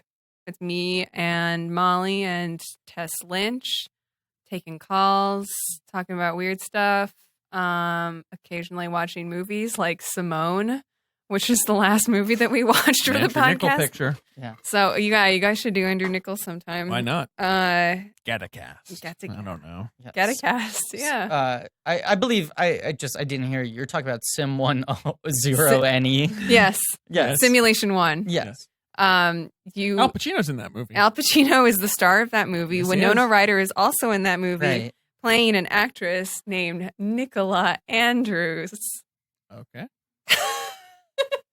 And Evan Rachel Wood plays his daughter. Yes. I'm sorry. Chicken was overcooked. Sim 1 was malfunctioning again. Sorry. That's basically Made it. a computer lady. These ones and zeros got to win an Oscar. That's essentially the movie. It's a broad comedy. It's a satire on show business Yeah. and what It's so really crazy. goes on behind the scenes. They like a computer now. Mhm. Little do they know, she's a computer. I could just do this all day. This is over. We're done. Once Upon a Time in Hollywood is a prequel to this movie. Can I just call out what I've now identified as your new bit, Right. where you say something, you're proud of it, and then you take a sip of the soda cup that you ostensibly should have finished 2 hours earlier? It's like soggy with what was once in it. You can hear there's nothing in it. It's just you making a slurping sound Just a little on bit of mic. moisture. It's like you're waiting for a laugh. Yeah. Keep the whistle wet. What in the whistle? Doing a Letterman pen throw. Yeah. It's your pen throw. Is you sipping on your lemonade. Okay. Castle in the Sky. Emily, you're the greatest. The Thank best you for mother- having me the here mother for of this. I am Blankies. the mother of Blankies. Don't let them forget. We never. Don't you never forget. Yeah. Well, now you guys have all these commentaries and stuff, and I feel like they're forgetting their mother. You don't want to come on for what you call a baby book movie. I need to talk about Are the you gonna baby do books the with my Keep children. RPG? What? Are you going to do the Keep RPG with us, though? The Keep RPG? I emailed you about this a zillion years ago. Maybe I sent it to the wrong email. Check your email and Did you send it to the email to my job that I no longer have? Yeah. I've hit a nerve. No, we're done. We're done. Bye, everybody. Thank Hopefully you for everyone- listening to our podcast. Hopefully Blank everyone check. will have heard you on the Keep RPG episode 2 months ago. Yes. And you'll come on when we do Star Wars commentaries. Yeah, absolutely. Yeah. Yeah, sure. Do a Star Wars. You'll come to do Big Night. do a Star. Do a war. Do a war. We'll do both. All right. Yeah. All right. Thank you all for listening. Please remember to rate, review, subscribe. Thanks to Andrew Gudo for our social media. Lane Montgomery for our theme song. Jump on Pat Rounds for artwork. Go to tpublic.com for some real nerdy shirts and blankies.red.com for some real nerdy shit. And go to our Patreon for content like the RPG episode that hopefully we've already recorded and Emily is a part of. I feel so included. Yes. Right. And as always, it's movies about the sky.